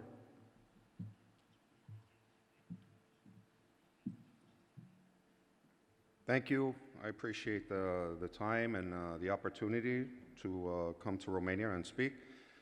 As many of you know, I've been in Romania for many years now, and I love the country, so it's, to have the forum here is a wonderful event for me personally. Pavel, this has been an outstanding conference overall. We have set a new bar for the forum. Congressman Pittenger and I were discussing that with the board today. I have a unique role.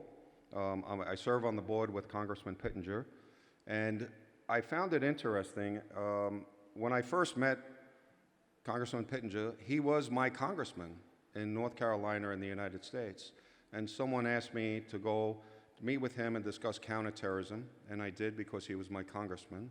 And then we became friends, and then I would go assist him as a friend. And then, after learning about him and working with him for so many years, I've discovered he's a really good man.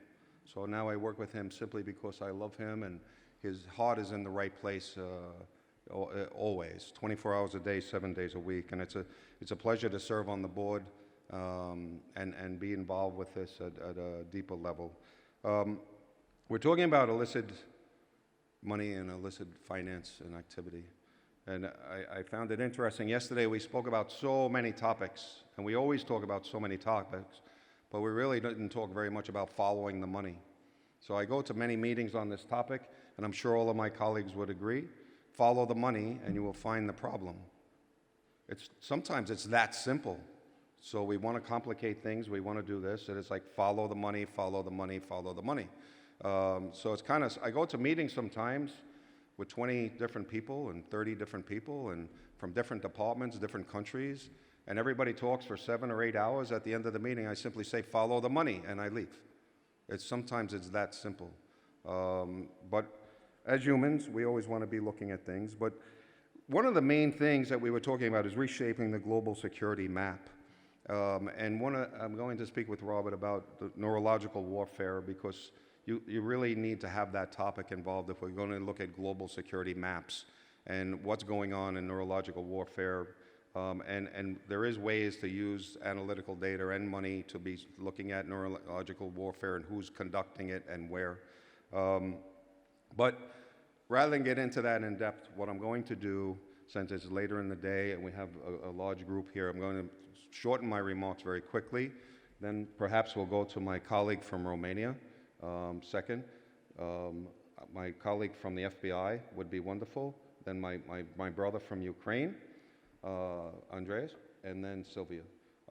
And then if we keep our comments relatively short, we'd love to participate with all of you, because this is such an interesting topic that we want to find out what you want to talk about. Senator Pressler, Larry Pressler, asked me this morning, he says, clearly, you guys are against China and against Russia. But he said something very interesting. He said, what are you for? We should all be asking ourselves, what do we want to represent? What are we for? It's easy to say what we're against. It's very difficult to say what you're for. I'm for fairness, law and order, freedom, and democracy. Mark Davis was talking about this in a brilliant way, probably much better than I can. We should be looking for and trying to do business with like-minded people. And when we're sitting down, we should be looking at money flows, we should be looking at investment types, we should be looking at locations, and where does a democracy need us to trade. One of the things I find in my profession as a risk management consultant, we tend to be de-risking from a lot of different democracies. We're de-risking from Belize in the United States. We're de-risking from Central American countries. We're de-risking from Middle Eastern countries. I'm not sure we should always be de-risking from somebody that we should be moving to. I could give you an example in several countries that I've seen de-risking from the G20 or G7 countries, and I visit these countries and I'm there, and as soon as they're de-risked, I see China and Russia assets, and I see China and Russia investing in those countries as soon as we de-risk. That's not really the intent of it. What we should be doing is looking at the lights of the world, and General really taught me something very interesting, looking at the looms of each of the cities and around the world, and when a city starts to get dark, we shouldn't be de-risking, we should be looking at that city saying, how can we invest more? How can we be looking at the assets that are being traded there, the people that are being traded there, and how do we help them and assist them? The other thing that we have to be looking at is investment types, not just investment locations. I remember 15, 20 years ago, everybody said, oh, prepaid cards are the worst thing in the world. Oh, okay, now prepaid cards are all over the world and they're generally accepted. Crypto is now the worst thing in the world. When I traded gold and oil, that was the worst thing in the world. Like, how do we accept reasonable assets and work with business to be able to monitor them and regulate them, and versus saying this entire investment product is super high risk and we shouldn't allow it. What we should be doing is working with businesses to see what is the asset, how is it moved, what's the quickness and the velocity of the money associated with, and what type of people are looking for it so we could come up with behavioral patterns. And that's what a lot of our colleagues do here, and that's what we should be doing more of, not less of, and just saying, well, if you trade these assets, you're a bad person. It's not that hard to look at the client types, and Sylvia is going to be talking about this, but we have a huge issue with beneficial ownership. I've seen it over the last 3 or 4 years. When you look at beneficial ownership, and a lot of countries are saying, well, you have to look at beneficial ownership of 25%. So somebody owned 25% or more. Sometimes it's 10%. What's very interesting is when you go to 8% and you see that the Military Bank of China owns 7% of millions of companies around the world. But you have to be able to look at this in a different way. There's no one number that works for ownership, and official ownership, so I'm sorry. And we need to discuss this more, and hopefully that some of our colleagues here will do that. I had more notes, but I see we have a larger group that are very intelligent people, way smarter than I am, so what I'm going to do is yield my time. We'll start with my Romanian friend, and we'll go across, and then hopefully we have time at the end to ask really to get some participation from the audience. Sir?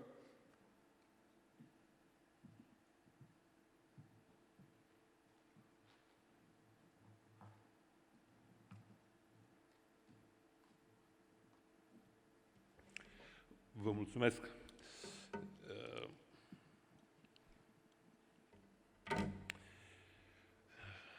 Să încerc să fac câteva considerații pornind de la activitatea pe care Oficiul de Prevenire și Combatere a Spălării Banilor o desfășoară. Și nu pot să încep altfel decât spunând că agresiunea militară ilegală și nejustificată declanșată de către Federația Rusă asupra Ucrainei în 24 februarie a spulberat o perspectivă deja înrădăcinată de mult timp, conform căreia războiul era un eveniment de domeniul trecutului pentru Europa. Noua situație de securitate a declanșat dezbateri capitale în întreaga Europa cu privire la acordurile, la politicile și la orientarea strategică în materie de securitate și apărare. În acest context, al conflictului militar de la granițele țării noastre, da, vorbim de un lucru pe care am spus, îl consideram de domeniul trecutului, descoperim că, ca fiind evident faptul că situația de pe piețele financiare și lupta împotriva practicilor financiare și comerciale ilicite și a spălării banilor sunt strâns legate de securitatea globală și de prosperitatea democratică. Mulțumindu-vă încă o dată pentru invitația deosebit de onorantă adresată oficiului pentru participarea la acest eveniment, un eveniment atât de comprehensiv și cu teme atât de preocupante în angrenajul vremurilor actuale, doresc să accentuez asupra rolului tehnic pe care Oficiul de Prevenire și Combatere a Spălării Banilor îl îndeplinește în ansamblu arhitecturii instituționale românești cu privire la domeniul prevenirii și combaterii spălării banilor și finanțării terorismului. Astfel, obiectul de activitate al oficiului, FIU România, Unitate de Informații Financiare de tip administrativ, îl constituie primirea, analiza, prelucrarea și diseminarea informațiilor cu caracter financiar, supravegherea și controlul, conform legii, ale entităților raportoare în scopul prevenirii și combaterii spălării banilor și finanțării terorismului. Din această perspectivă a combaterii spălării banilor, momentul prezent pune oficiul în fața unor provocări noi. Constatăm că tipologiile clasice în materie de tranzacții financiare suspecte suferă modificări. Constatăm că în acest moment unele dintre tranzacții se plasează chiar în contradicție, unele dintre tipologii se plasează chiar în contradicție cu înțelegerea clasică a fenomenelor infracționale și suntem determinați să revizuim atent, coerent, fiecare indicator dintre cei utilizați în analiza riscului și căutăm în mod permanent să identificăm aceste tranzacții suspecte pentru a identifica în fapt în timp real fluxurile financiare ilegale, pornind de la numerar până la zona cripto. Oricare dintre aceste domenii, altfel cât se poate de onorabile și de neconceput într-o societate, într-o economie din secolul 21, oricare dintre aceste domenii, fiind deopotrivă destinați activității normale, cât, din păcate, și unor activități, unor tranzacții ilicite. Apreciem în egală măsură faptul că problema sancțiunilor internaționale reprezintă o provocare majoră pentru actualul mediu economico-financiar, atât la nivel regional cât și la nivel global. Sancțiunile internaționale reprezintă un instrument puternic ce poate contribui la modificarea comportamentului agresiv și la descurajarea violenței. În același timp, este necesar, și o spun din punct de vedere al oficiului, să monitorizăm în permanență respectarea acestora, precum și posibile acțiuni ale celor care sunt vizați de aceste sancțiuni, pe care aceștia le pot întreprinde. Pentru că este evident, sunt studii care au relevat faptul că impunerea de sancțiuni este adesea însoțită de o creștere semnificativă a finanțării ilegale și a comerțului ilicit, precum și a activității de spălare a banilor. Pentru că persoanele respective vor încerca să-și disimuleze prezența, vor încerca să-și disimuleze operațiunile și atunci este foarte posibil ca ei să se plaseze în această zonă a ilicitului, a tranzacțiilor care pot fi implicate în activități de spălare de bani.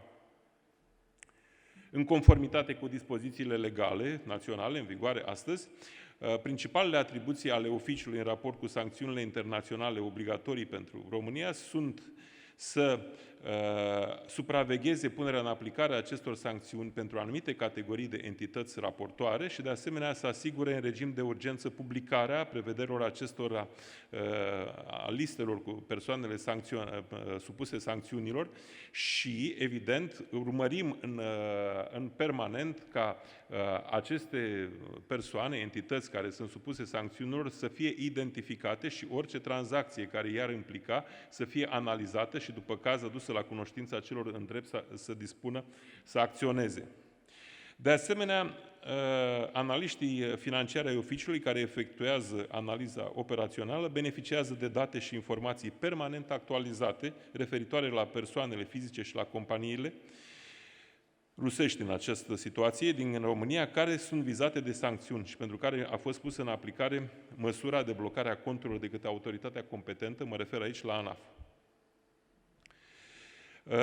Doresc să pun accentul asupra faptului că la nivelul arhitecturii instituționale în domeniu în România, toate instituțiile și toate autoritățile cu competențe în domeniu monitorizează permanent evoluția la scară regională și internațională cu privire la conflict și colaborează operațional, dacă este cazul, pentru soluționarea oricăror posibile situații deosebite în cadrul Consiliului Interinstituțional, coordonat la nivelul Ministerului Afacerilor Externe.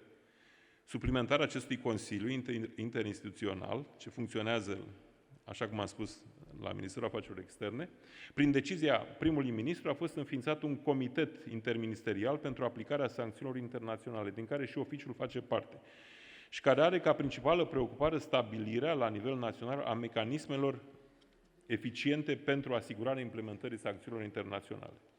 Nu în ultimul rând, doresc să reliefez intensificarea schimbului de informații specific în materie de combatere a spălării banilor și finanțării terorismului cu colegii noștri din Ucraina. Prin canalele specifice ale grupului Egmont am intensificat schimbul de informații, punem la dispoziția colegilor din Ucraina orice informație pe care o primim și care poate să îi intereseze pe dumnealor. Această acțiune are drept scop fundamental facilitarea efortului Ucrainei de a-și susține eficiența instrumentelor de prevenire și combaterea spălării banilor și finanțării terorismului prin identificarea cu rapiditate a situațiilor ce pot afecta interesele economice ale țării și stabilitatea socioeconomică la nivel regional. Apreciez că în acest context problematic, accentul se pune pe o bună comunicare între instituțiile implicate și de aceea țin să mulțumesc tuturor partenerilor interni și externi pentru colaborarea bună pe care o avem, pentru rapiditatea și sprijinului acordat în aceste activități. În această perioadă dificilă în care presiunea asupra finanțelor publice este tot mai mare, trebuie ca acțiunile noastre să fie ferme în protejarea sistemelor financiare, în identificarea rapidă a situațiilor care pot afecta interesele economice și stabilitatea economică atât la nivel național cât și la nivel regional. Vă mulțumesc încă o dată pentru atenție și, dacă va fi cazul, voi răspunde întrebărilor dumneavoastră. Mulțumesc!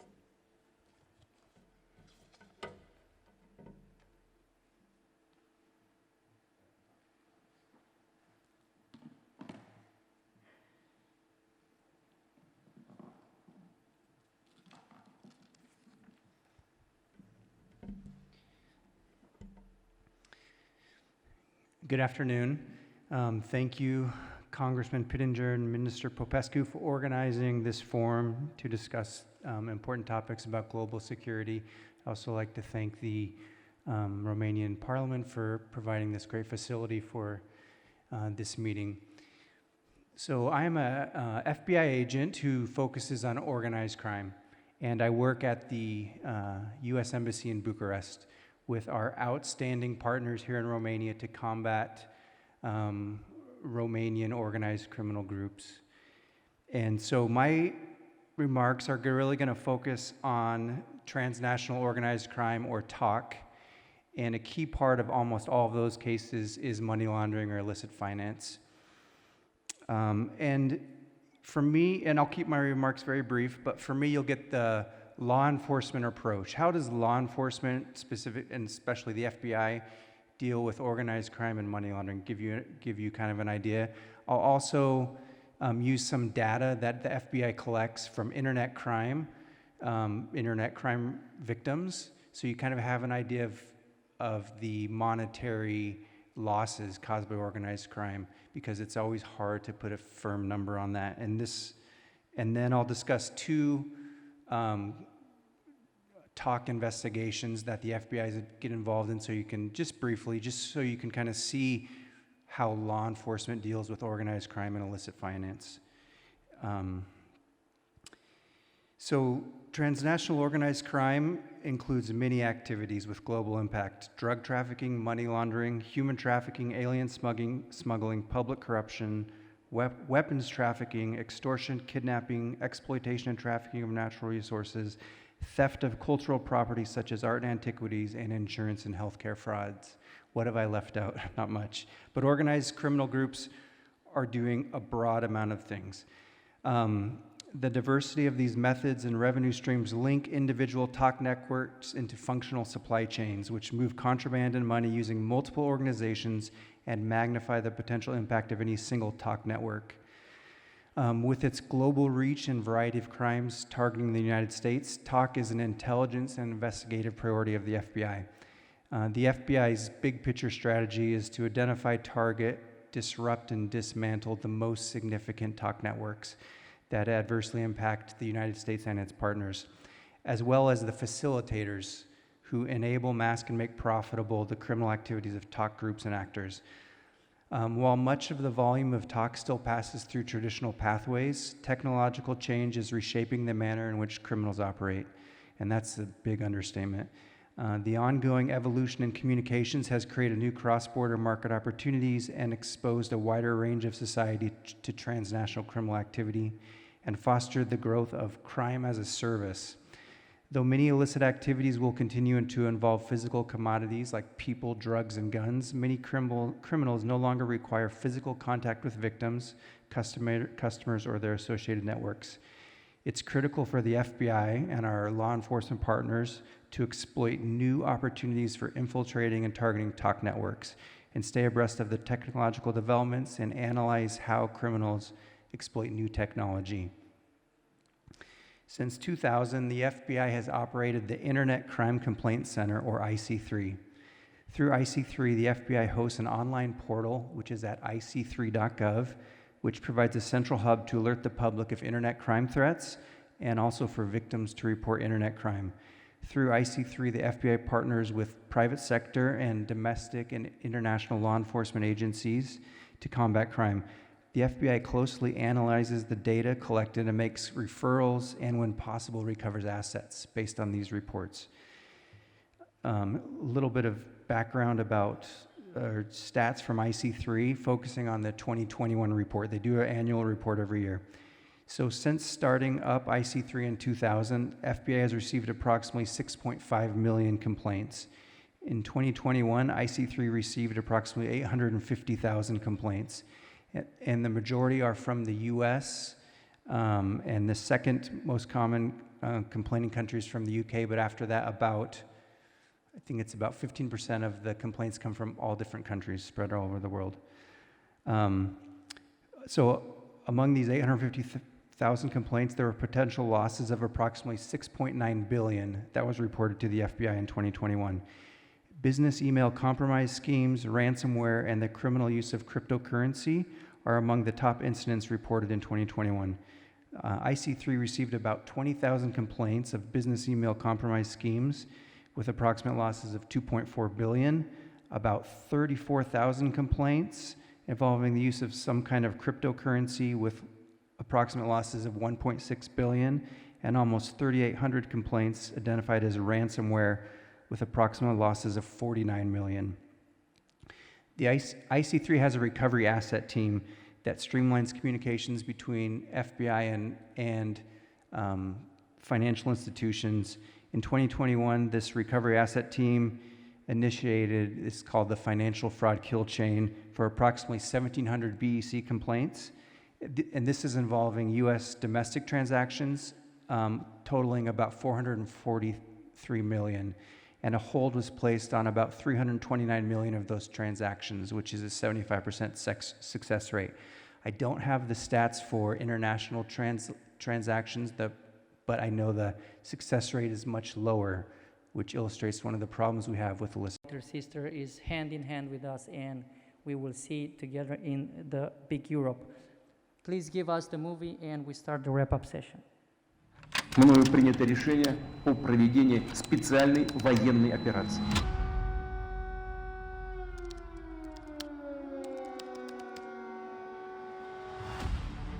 Putin declared the start of a military operation in Ukraine just a short time ago. As troops move in, right now there are reports of explosions in several cities as Vladimir Putin issues a stern warning.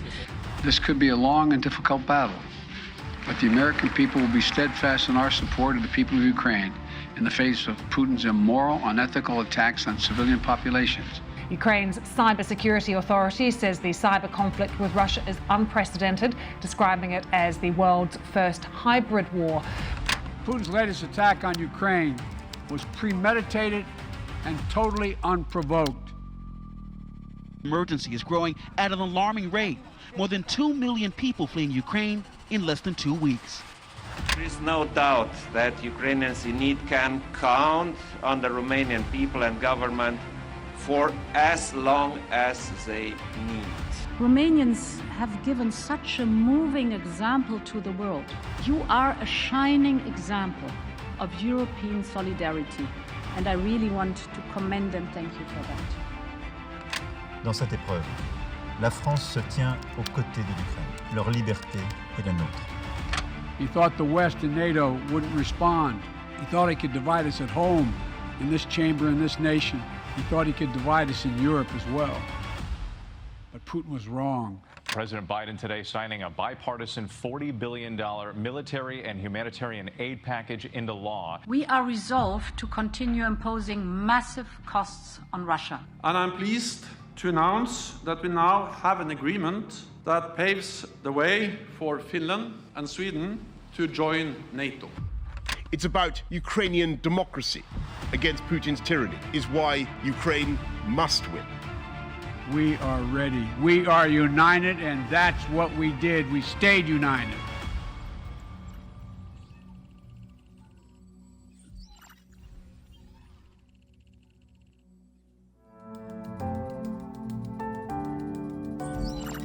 We aim to draw conclusions on our debates together with NATO representatives and the leadership of Romanian and Moldovan parliament, stating our common security issues and identifying tools for addressing both the effects and origins.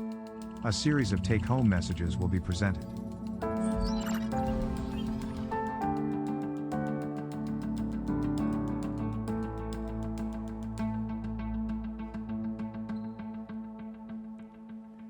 Thank you very much. I just want to have a remark for Congressman Robert Pittenger. I have just to say, because it's my duty to say, that this forum would not be possible without Ms. President ad interim of the Senate, because I would not be able to organize it with you, because I would not be in politics.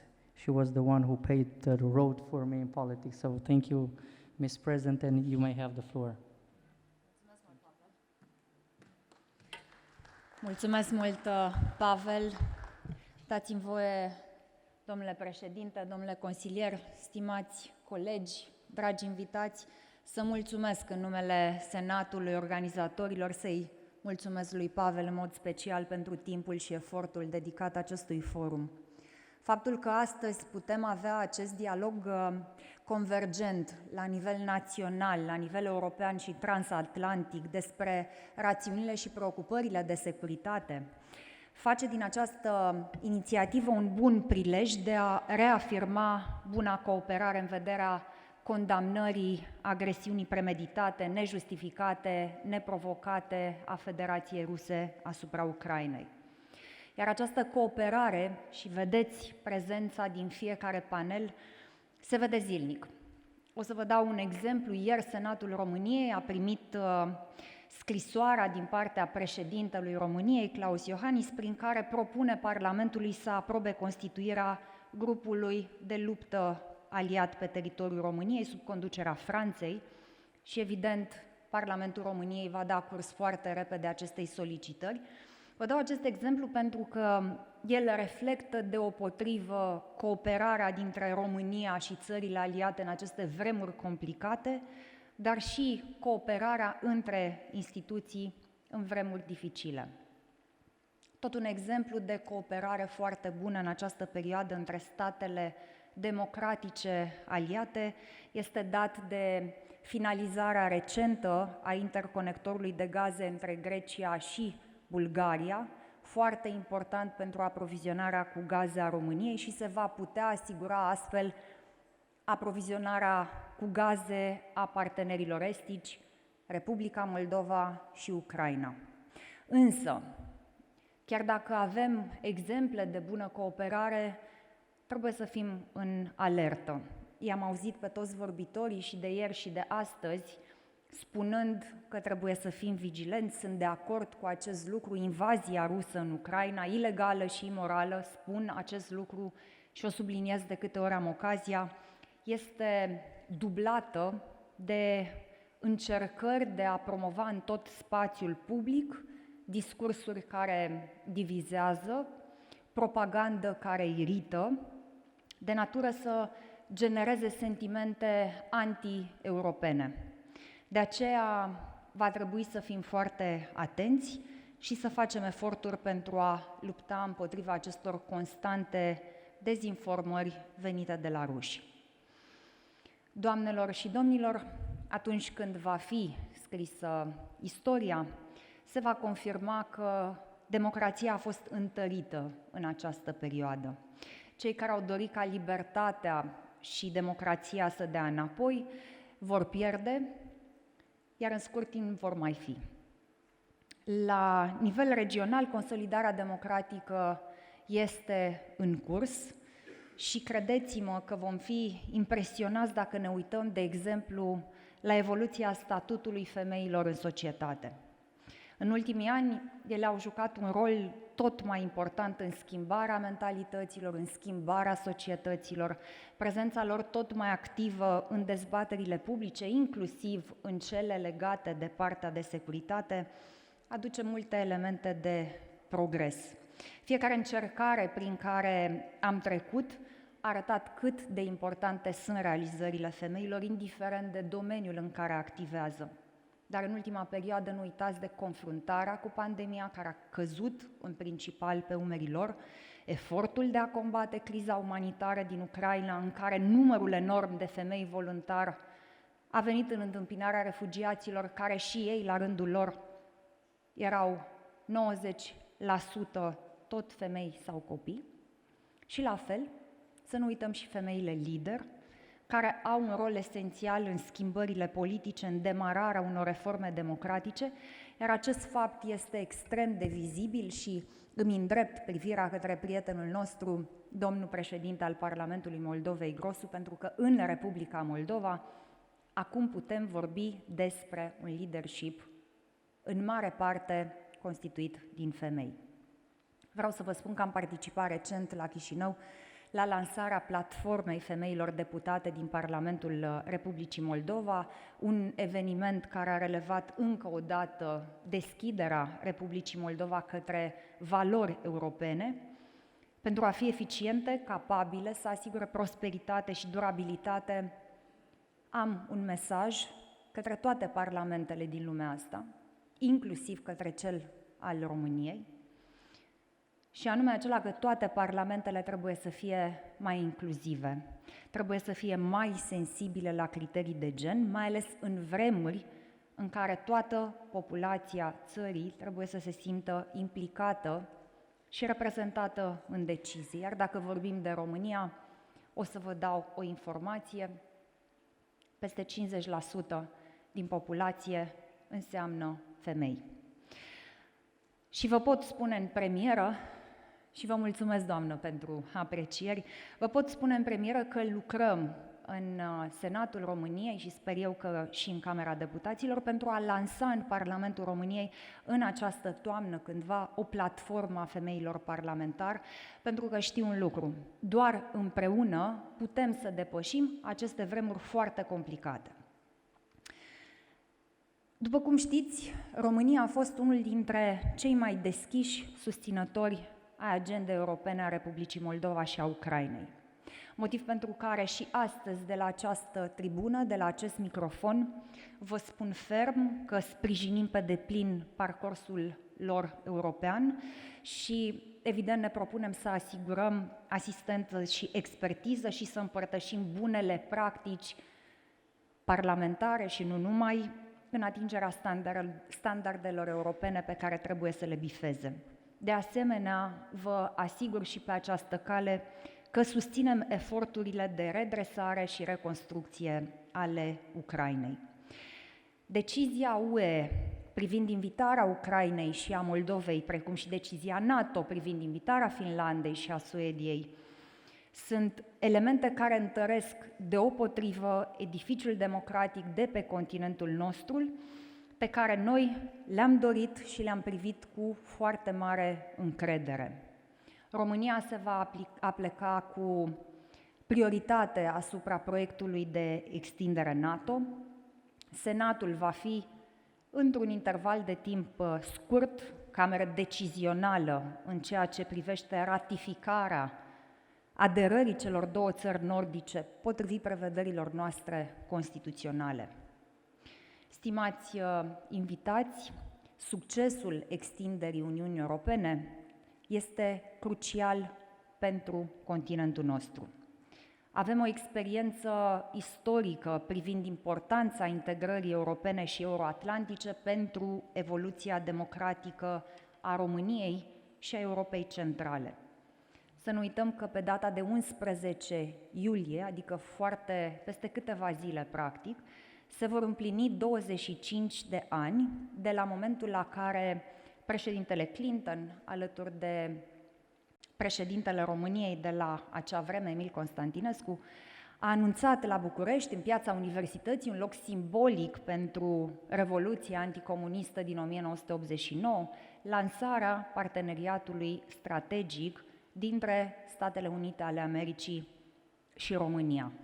Acel moment venea la foarte scurt timp după summitul NATO de la Madrid din 1997, care a fost din perspectivă istorică unul extrem de important pentru securitatea țărilor europene. Și astăzi, la 25 de ani, așa cum știți, Madridul a fost scena unor decizii majore, o coincidență care se dovedește de bun augur, inclusiv pentru România. Așa cum declara președintele României la summitul de la Madrid în 2022, acesta a fost unul dintre cele mai importante evenimente în ceea ce privește rezultatele pentru România. Toate obiectivele noastre strategice au fost atinse, aducând României și aliaților de pe flancul estic garanții de securitate extinsă. În noul concept strategic aliat, regiunea Mării Negre a fost inclusă drept regiune de importanță strategică pentru NATO și pentru securitatea euroatlantică. De asemenea, vreau să vă subliniez și faptul că România este în această perioadă ferm angajată în finalizarea cu succes a obiectivului strategic privind aderarea la OECD. Ne pregătim intens pentru fișa de parcurs, pentru discuțiile și asumarea obligațiilor de membru al organizațiilor, iar Parlamentul, Senatul și Camera Deputaților suntem cu toții pregătiți, dacă se va considera necesar, să înființăm o comisie comună pentru legislația necesară parcursului de aderare la OECD. De asemenea, așa cum știți, România este puternic angajată și ancorată în asigurarea securității și stabilității în regiune. Am reușit să ne construim în acești ani un profil de aliat solid, activ și angajat. Dispunem de maturitatea politică și credibilitate pe plan internațional și am dovedit că suntem o democrație solidă și rezilientă. Alături de parteneriatul strategic cu Statele Unite, aderarea la NATO și UE ne-au adus cele mai bune garanții de securitate pe care România le-a avut în istoria sa. Doamnelor și domnilor, noi toți cei de aici reprezentăm națiuni unite de valorile democrației și ale libertății, de economia de piață și de dreptul internațional. Susținem fără echivoc dreptul popoarelor de a-și alege viitorul.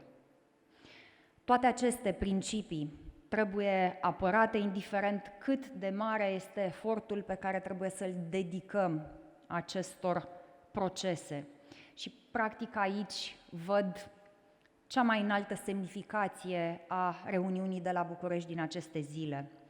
Concluzia fermă pe care o am și eu și colegii mei din România este că acest forum dedicat remodelării arhitecturii de securitate globală s-a dovedit a fi în mod fundamental un forum al democrațiilor puternice și al oamenilor liberi.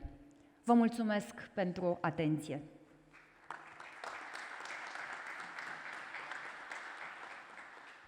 Da, mi-e cel mai drag să vorbesc în română cu domnul președinte aici în acest panel.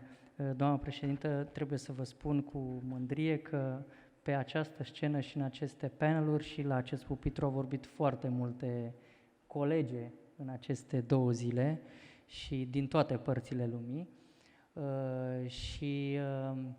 Acum îl invit pe domnul președinte Igor Grosu, care a făcut un efort excepțional pentru a fi astăzi alături de noi aici. Vă mulțumim! Stimată doamnă președintă, doamnelor și domnilor, sunt onorat să particip la acest eveniment.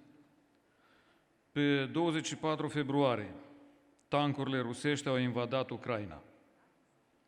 De 4 luni și jumătate, Ucraina luptă cu armata rusă, care îi omoară cetățenii și îi distruge orașele. Ucraina luptă pentru libertatea sa, pentru libertatea și viitorul Europei. Moldova s-a solidarizat cu Ucraina imediat din prima zi. Din prima zi, noi am pledat pentru oprirea ororilor acestui război și ne-am oferit ajutorul.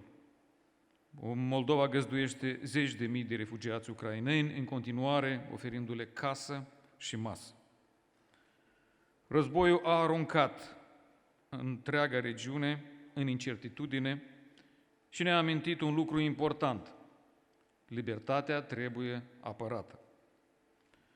Republica Moldova nu are un scut efectiv în fața primejdiilor de acest gen, pentru că de 30 de ani nu am dezvoltat o capacitate de apărare corespunzătoare, nu am construit elemente critice de infrastructură și nu am cultivat reziliență socială.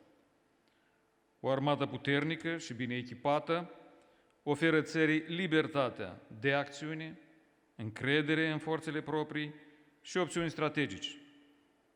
Doar așa putem fi nu doar un beneficiar de securitate, dar și un furnizor de securitate. Trecem printr-o perioadă foarte grea pentru țara noastră. Sunt o mulțime de probleme ce nu suportă amânare, dar investițiile în capacitatea noastră de apărare sunt necesare și prioritare pentru noi. Ele sunt investiții esențiale pentru infrastructura de securitate și apărare a statului. Avem război chiar la granița noastră, deci înțelegem foarte bine acest lucru. În acest sens, Republica Moldova trebuie să preia experiența altor state neutre de consolidare a forțelor armate. Prin urmare, trebuie să depunem eforturi financiare și logistice serioase pentru a construi o armată profesională, modernă și dotată. În context, salutăm decizia Consiliului Uniunii Europene care a adoptat asistență suplimentară în cadrul Facilității Europene pentru Pace, în valoare de 40 milioane euro în beneficiul forțelor armate ale Republicii Moldova. Repet, planurile noastre nu sunt ofensive, noi trebuie să ne consolidăm infrastructura națională de securitate, stabilitatea și reziliența în fața oricărui pericol. Strategia națională de securitate a Republicii Moldova va suferi și ea o transformare. Avem în vedere realitățile geopolitice și capacitatea economică și presiunea economică la care este supusă țara. Securitatea unui stat nu înseamnă doar protecție militară, ci înseamnă reziliență sporită pe mai multe dimensiuni, instituționale, economice și sociale. Invazia pornită de Rusia împotriva Ucrainei ne-a arătat câte amenințări și riscuri aduce cu sine pentru un stat ca Republica Moldova. Am analizat minuțios fiecare vulnerabilitate și vreau să vă asigur că toate structurile de forță din Republica Moldova lucrează zi și noapte pentru asigurarea securității cetățenilor. Dar, bineînțeles, avem nevoie de suport, avem nevoie de ajutor. Avem mulți prieteni de nădejde în Europa, în Statele Unite și doar împreună vom depăși toate aceste probleme. Avem un conflict înghețat pe teritoriul Republicii Moldova. Cu toate acestea, de la invazia Rusiei împotriva Ucrainei, Chișinău menține contact cu Tiraspolul, comunicăm continuu și, în ciuda tuturor provocărilor, situația din regiune este stabilă. Din păcate, timp de 30 de ani, aproape că nu s-a făcut nimic pentru asigurarea securității energetice a Republicii Moldova. Din păcate, încă suntem dependenți de Rusia în ceea ce ține de livrările de gaze, iar prețul mare la hidrocarburi ne afectează dur cetățenii, economia. Un element aparte al securității naționale îl constituie securitatea cibernetică. Securitatea cibernetică, alături de cea energetică, economică și pregătirea capacităților de apărare, este o prioritate pentru noi. Astăzi, Republica Moldova are nevoie ca niciodată să poată rezista unui atac cibernetic. În ultimul timp am avut câteva tentative de atacuri cibernetice asupra site-urilor guvernamentale. Dar nu uităm nici de securitatea sistemului bancar. Republica Moldova are nevoie să-și consolideze acest domeniu de securitate. Totodată avem nevoie de instruirea și creșterea capacităților personalului pe care îl avem și avem nevoie nu doar de capacități, dar și de o cultură a securității cibernetice, nu doar în sectorul public, dar și în sectorul privat și cel individual. Agresiunea brutală a Federației Ruse împotriva Ucrainei a redus substanțial nivelul de securitate, chiar și pentru state NATO, cum ar fi România, Polonia, țările Baltice, și cu atât mai mult pentru state cum este Republica Moldova. Neutralitatea nu este, în cazul nostru, un mijloc de asigurare a securității. Suntem vulnerabili și, așa cum am menționat, și factorii de decizie ai Republicii Moldova, nu dispunem de nicio umbrelă de securitate la moment. Interesul NATO este de a menține siguranța la hotarele NATO. În acest sens, sunt binevenite ajutoarele declarate pentru Republica Moldova. Republica Moldova cunoaște prețul libertății, iar libertatea trebuie apărată. Noi sperăm că lumea învață din această experiență oribilă, care este chiar la ușa noastră. Noi trebuie să reconsiderăm gândirea noastră despre securitate, pentru că descoperim amenințări noi pe care le consideram anterior aproape imposibile. Și am să încerc să vă dau două exemple. Haideți să ne imaginăm că suntem în noiembrie-decembrie 2021 și facem un exercițiu de evaluare a riscurilor legate de o potențială invazie a Rusiei în Ucraina. Și în acest exercițiu analizăm probabilitatea utilizării armelor nucleare tactice. Din perspectiva acelor zile, sunt sigur că am fi estimat o probabilitate mică pe care să o ignorăm. Și ce avem astăzi? Astăzi subiectul unui conflict militar este invocat aproape zilnic. Sau alt exemplu, cum să ne imaginăm că tot atunci estimam riscul de nerespectare a regulilor de angajament în războiul în Europa secolului 21. Și tot așa, sunt sigur că am fi estimat o probabilitate aproape minimă de ignorat. Dar ce avem? Atunci când am vizitat Irpin și Bucea, m-am convins personal de atrocitățile comise. Și asta în Europa secolului 21. Stimați colegi, ceea ce încerc să comunic este că am pășit într-o altă etapă a istoriei. În această etapă, securitatea și reziliența noastră survine în prim plan pentru asigurarea păcii și bunăstării cetățenilor din întreaga Europa și chiar din întreaga lume. Vă mulțumesc pentru atenție și pentru că sprijiniți efortul nostru de consolidare a securității Republicii Moldova. Vă mulțumesc!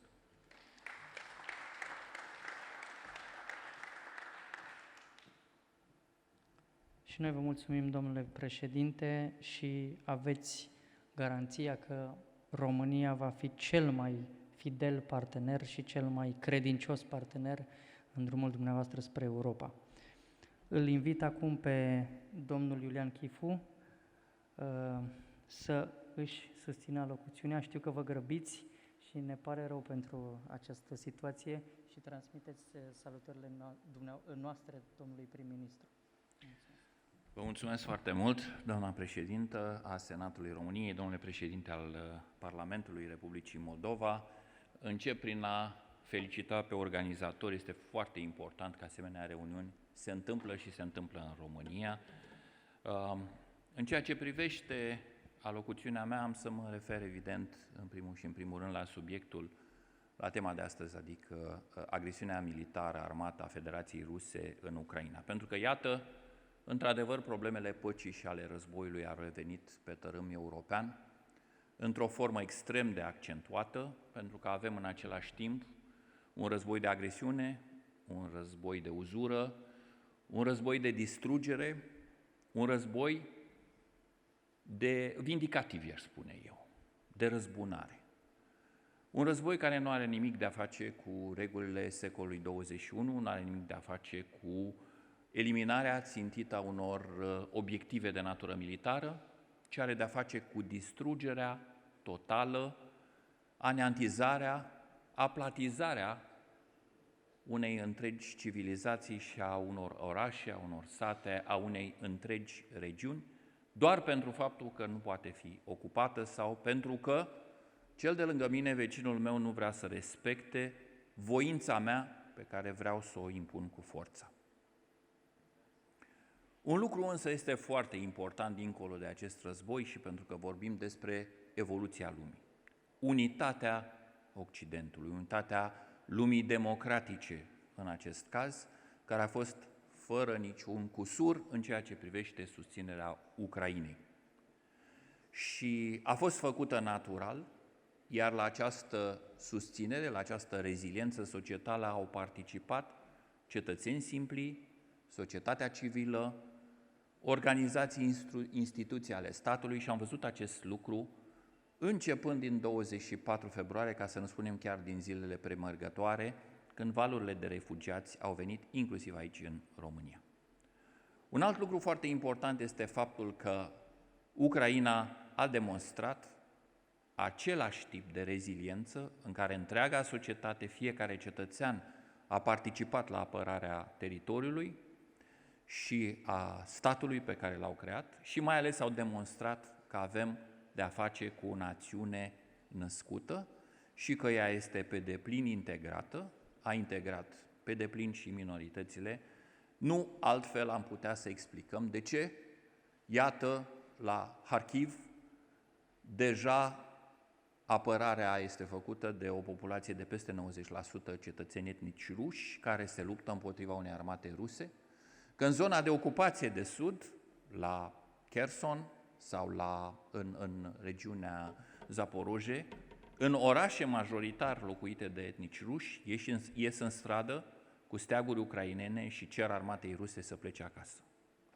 Sunt adevăruri și ele vin să marcheze o evoluție deosebită, care a început evident în 1991 la desfințarea Uniunii Sovietice, acordurile de la Almata, când Ucraina a dobândit sau a redobândit statalitatea. Independența de stat, recunoscută și ca suveranitate, integritate teritorială potrivit acelorași documente semnate de Federația Rusă. Aceeași Ucraina care a dezvoltat o societate civilă ferventă și o democrație. Gândiți-vă că în Ucraina nu am avut un președinte reales de 2 ori care să-și termine 2 mandate. O democrație vie, o societate civilă care a demonstrat în 2004-2005, în cadrul Revoluției Oranj, forța sa, capacitatea de mobilizare și relevanța în cadrul societății construite deja în Ucraina. Tot în Ucraina am avut singurul loc din lume în care valorile europene au fost apărate cu sânge. Euromaidanul, început după summitul de la Vilnius, 2013, continuat în 2014, a însemnat 101 victime ale represiunii conduse de Titușchi, coordonate, nu întâmplător, tot de la Moscova, și care a dus, de fapt, la situația actuală de reafirmare a independenței. Vă aduc aminte, în februarie 2014, susținerea pentru integrarea în NATO a Ucrainei era de 17%. În mai aceluiași an, 72% din populația Ucrainei vota pentru integrarea în NATO, pentru soluția de securitate a Alianței Nord-Atlantice și de atunci, în mod neabătut, Ucraina a încercat să intre pe acest drum pe care, cu certitudine, în final va ajunge. Candidatura la Uniunea Europeană este un alt pas major înainte și este o recunoaștere a faptului că cetățenii ucraineni, societatea civilă din Ucraina a luptat pentru drumul său european și euroatlantic. Nu în ultimul rând, vă spuneam, 2022, începând din februarie, a arătat că națiunea ucraineană este integrată și că în primele rânduri, în primele puncte ale frontului, de oriunde ar fi fost ele, luptă împreună majoritatea ucraineană, împreună cu etnicii români, ruși, unguri, de toate naționalitățile, greci în Mariupol și așa mai departe. Acest lucru este o consacrare, de fapt, a unui calcul greșit care s-a făcut la Moscova, pentru că dacă cineva a pariat pe o prăbușire a Ucrainei, pe o divizare a Ucrainei, pe salutarea cu steaguri a unei eliberări a Ucrainei, s-a înșelat amarnic, cum s-a înșelat și despre unitatea Occidentului. E motivul pentru care, merită să spunem astăzi, schimbările majore care s-au petrecut, se petrec la nivelul comunității internaționale, pleacă în primul rând de la afirmarea unor adevăruri care s-au consumat și s-au plămădit în ultimii 30 de ani în spațiul post-sovietic, în cazul de față în Ucraina, sigur, am auzit mai devreme, în Republica Moldova, în Georgia, o realitate a unei opțiuni neclintite pentru valori democratice, pentru integrare europeană, euroatlantică, în cazul Ucrainei și Georgiei. Încă o dată mulțumesc pentru invitație, mulțumesc pentru acest forum care cred eu că și-a atins un nivel relevant de contribuție academică, politică și care a reafirmat susținerea unanimă pentru evoluțiile din Ucraina și pentru nevoia de a sta drept, pentru a-ți apăra propriile valori și mai ales viața copiilor și nepoților fiecăruia dintre noi. Vă mulțumesc!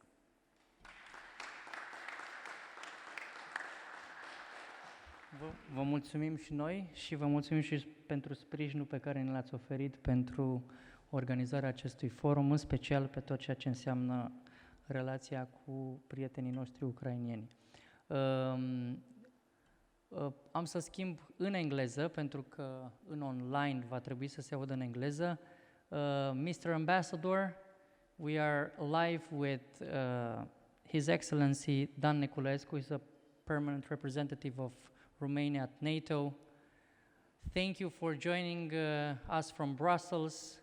I know you just came from a very long trip, I mean long trips, and you've been in the probably the most important summit, not only for Romania, but for the whole Europe and the whole alliance in the last 10 years.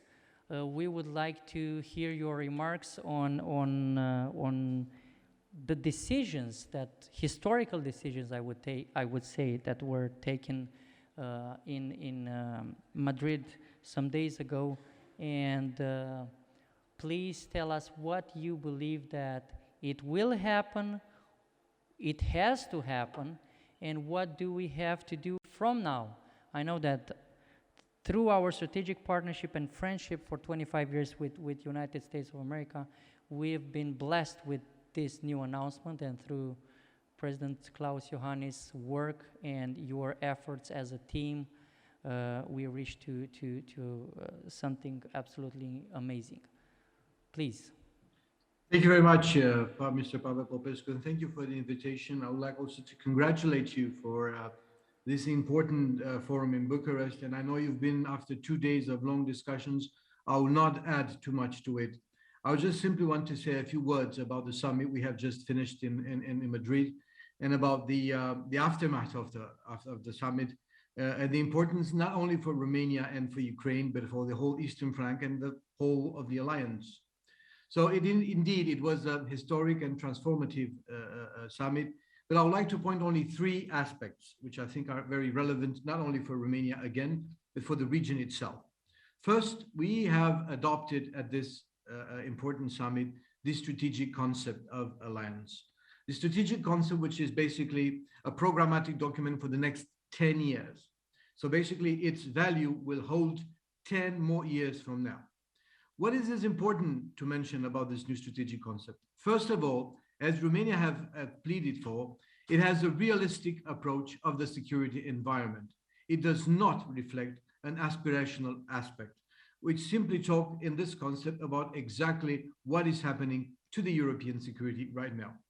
Second, I think it's important to mention that also this strategic concept talks about the importance of the transatlantic bond. We are talking about the transatlantic bond being the backbone of our alliance, which will continue to be the backbone for the next 10 years at least, and as long as this alliance will continue. Very important from our perspective is how this strategic concept portrays the relation with Russia. I think this is very important because it says clearly in its document and its text that Russia is by far the most significant and direct threat to Euro-Atlantic security. Clearly, putting this way, Russia, where it stands. It is an aggressor in the European context, and its actions, aggressive actions, are against international law. So also this concept, I think it's important to mention that it creates and it puts a lot of emphasis on the determination to consolidate the collective defense. It speaks about the intention and the determination of allies to defend every inch of allied territory. I think this is extremely important. And two more things that I wanted to describe about this concept is also the Black Sea, as Mrs. President Georgiou mentioned, the strategic importance of the Black Sea for the alliance. It's the Black Sea and also the Western Balkans, basically the two regions which neighbors Romania. I think this is very important because it shows that they acknowledge to be very important for the alliance and that there's a lot of work to do to consolidate the security of those regions. Declaring them of strategic importance means that NATO will continue and increase their attention and monitor of the situation. And I think if I want to mention one of the most visible and important aspects of Madrid summit was definitely the enlargement. We have two Nordic countries, two old-standing partners, Finland and Sweden, which were not thinking of joining the alliance before 24th of February. This shows the value, the game changer that aggressive Russia has done to the whole security of the Euro-Atlantic region. So we have two new, very strong allies with us. Hopefully the ratification process will be over soon. And I know Romania is also working on that, and that the new countries will be full-fledged members and will increase the security of the whole eastern flank. The second aspect I wanted to tell you is about the different paradigm of security in which we find ourselves. We are not talking about defense and deterrence anymore. We are talking about forward defense, which means the increase of allied presence on the eastern flank, including in Romania, together with prepositioning of equipment, together with the increase of the defense, air defense and missile defense, and also increase the land presence. It's been spoken in this forum about the importance of bringing the battle group in Romania from battalion level size to brigade size whenever the situation arises. Therefore, this is a dramatic change. And I think one of the most important aspects from the Romanian point of view is the fact that for the first time since March 2014 and the first aggression of the Russian Federation against Ukraine, we have a coherent eastern flank. Basically, all allies on the eastern flank have a battle group on their territory. This is very relevant. This is very important. And as you mentioned also before, It is also important to notice that we have also deepened our strategic partnership with the United States, and we are now benefiting of the important announcement of displacing Brigade HQ in Romania, United States Brigade HQ in Romania, in a very important moment in which we celebrate the 25 years of strategic partnership. And I think this shows the importance the US attaches to Romania, attaches to the region, and the deep roots of our partnership. And also, if I would like to, in the ending, I would like to say that this is not only about the Euro-Atlantic region, and this is not only about the alliance, it is about Ukraine. So I think what Madrid has decided was that allies will continue to support Ukraine, will continue to support its fight for its freedom. And at the same time, I think the alliance has paid due attention to the most vulnerable partners, which are, and we know it, Bosnia-Herzegovina, Georgia, but also the Republic of Moldova. And he has been taking due diligence to support and to continue to support those partners. So if I would like to end up, I would say briefly that this was a success not only for Romania, it was a success for the alliance. It was the success for democratic countries. It was the success for a transatlantic relation. And this is to continue. We are now implementing with care all the decisions that we took in Madrid, and hopefully at Vilnius in 1 year time, we're going to report to you that all these important decisions are fully implemented and that we are also taking new steps ahead. Thank you very much. Thank you very much, Your Excellency. It was indeed a success. Everything was a success in terms of what this summit brought for all of us. I would like to conclude with many thanks again, Mr. President, Mrs. President. Thank you very much for joining us in the wrap-up session. And I know I said thanks to my team, to the technical team, to you, all of you who managed to come here, and for all the Ukrainian MPs, our Ukrainian brothers. I would like to give thanks also to our media partners, Alep News, Mediafax, Monitorul Apărării și Securității, Ziarul Financiar, Business Magazine, Antena 3, and the TVR Info, and everybody who covered, and the whole press who covered this event. It was good for Romania, it's good for Ukraine, it is good for our like-minded countries, and I want to thank everybody. I see Baroness from UK here. Thank you, dear friend, for joining us, and I see all my friends, American friends, who are still staying till the end.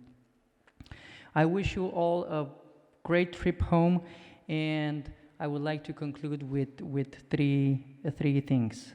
Slava Ukraini,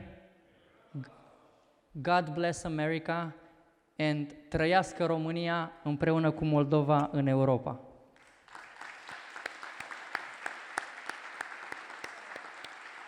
Thank you very much.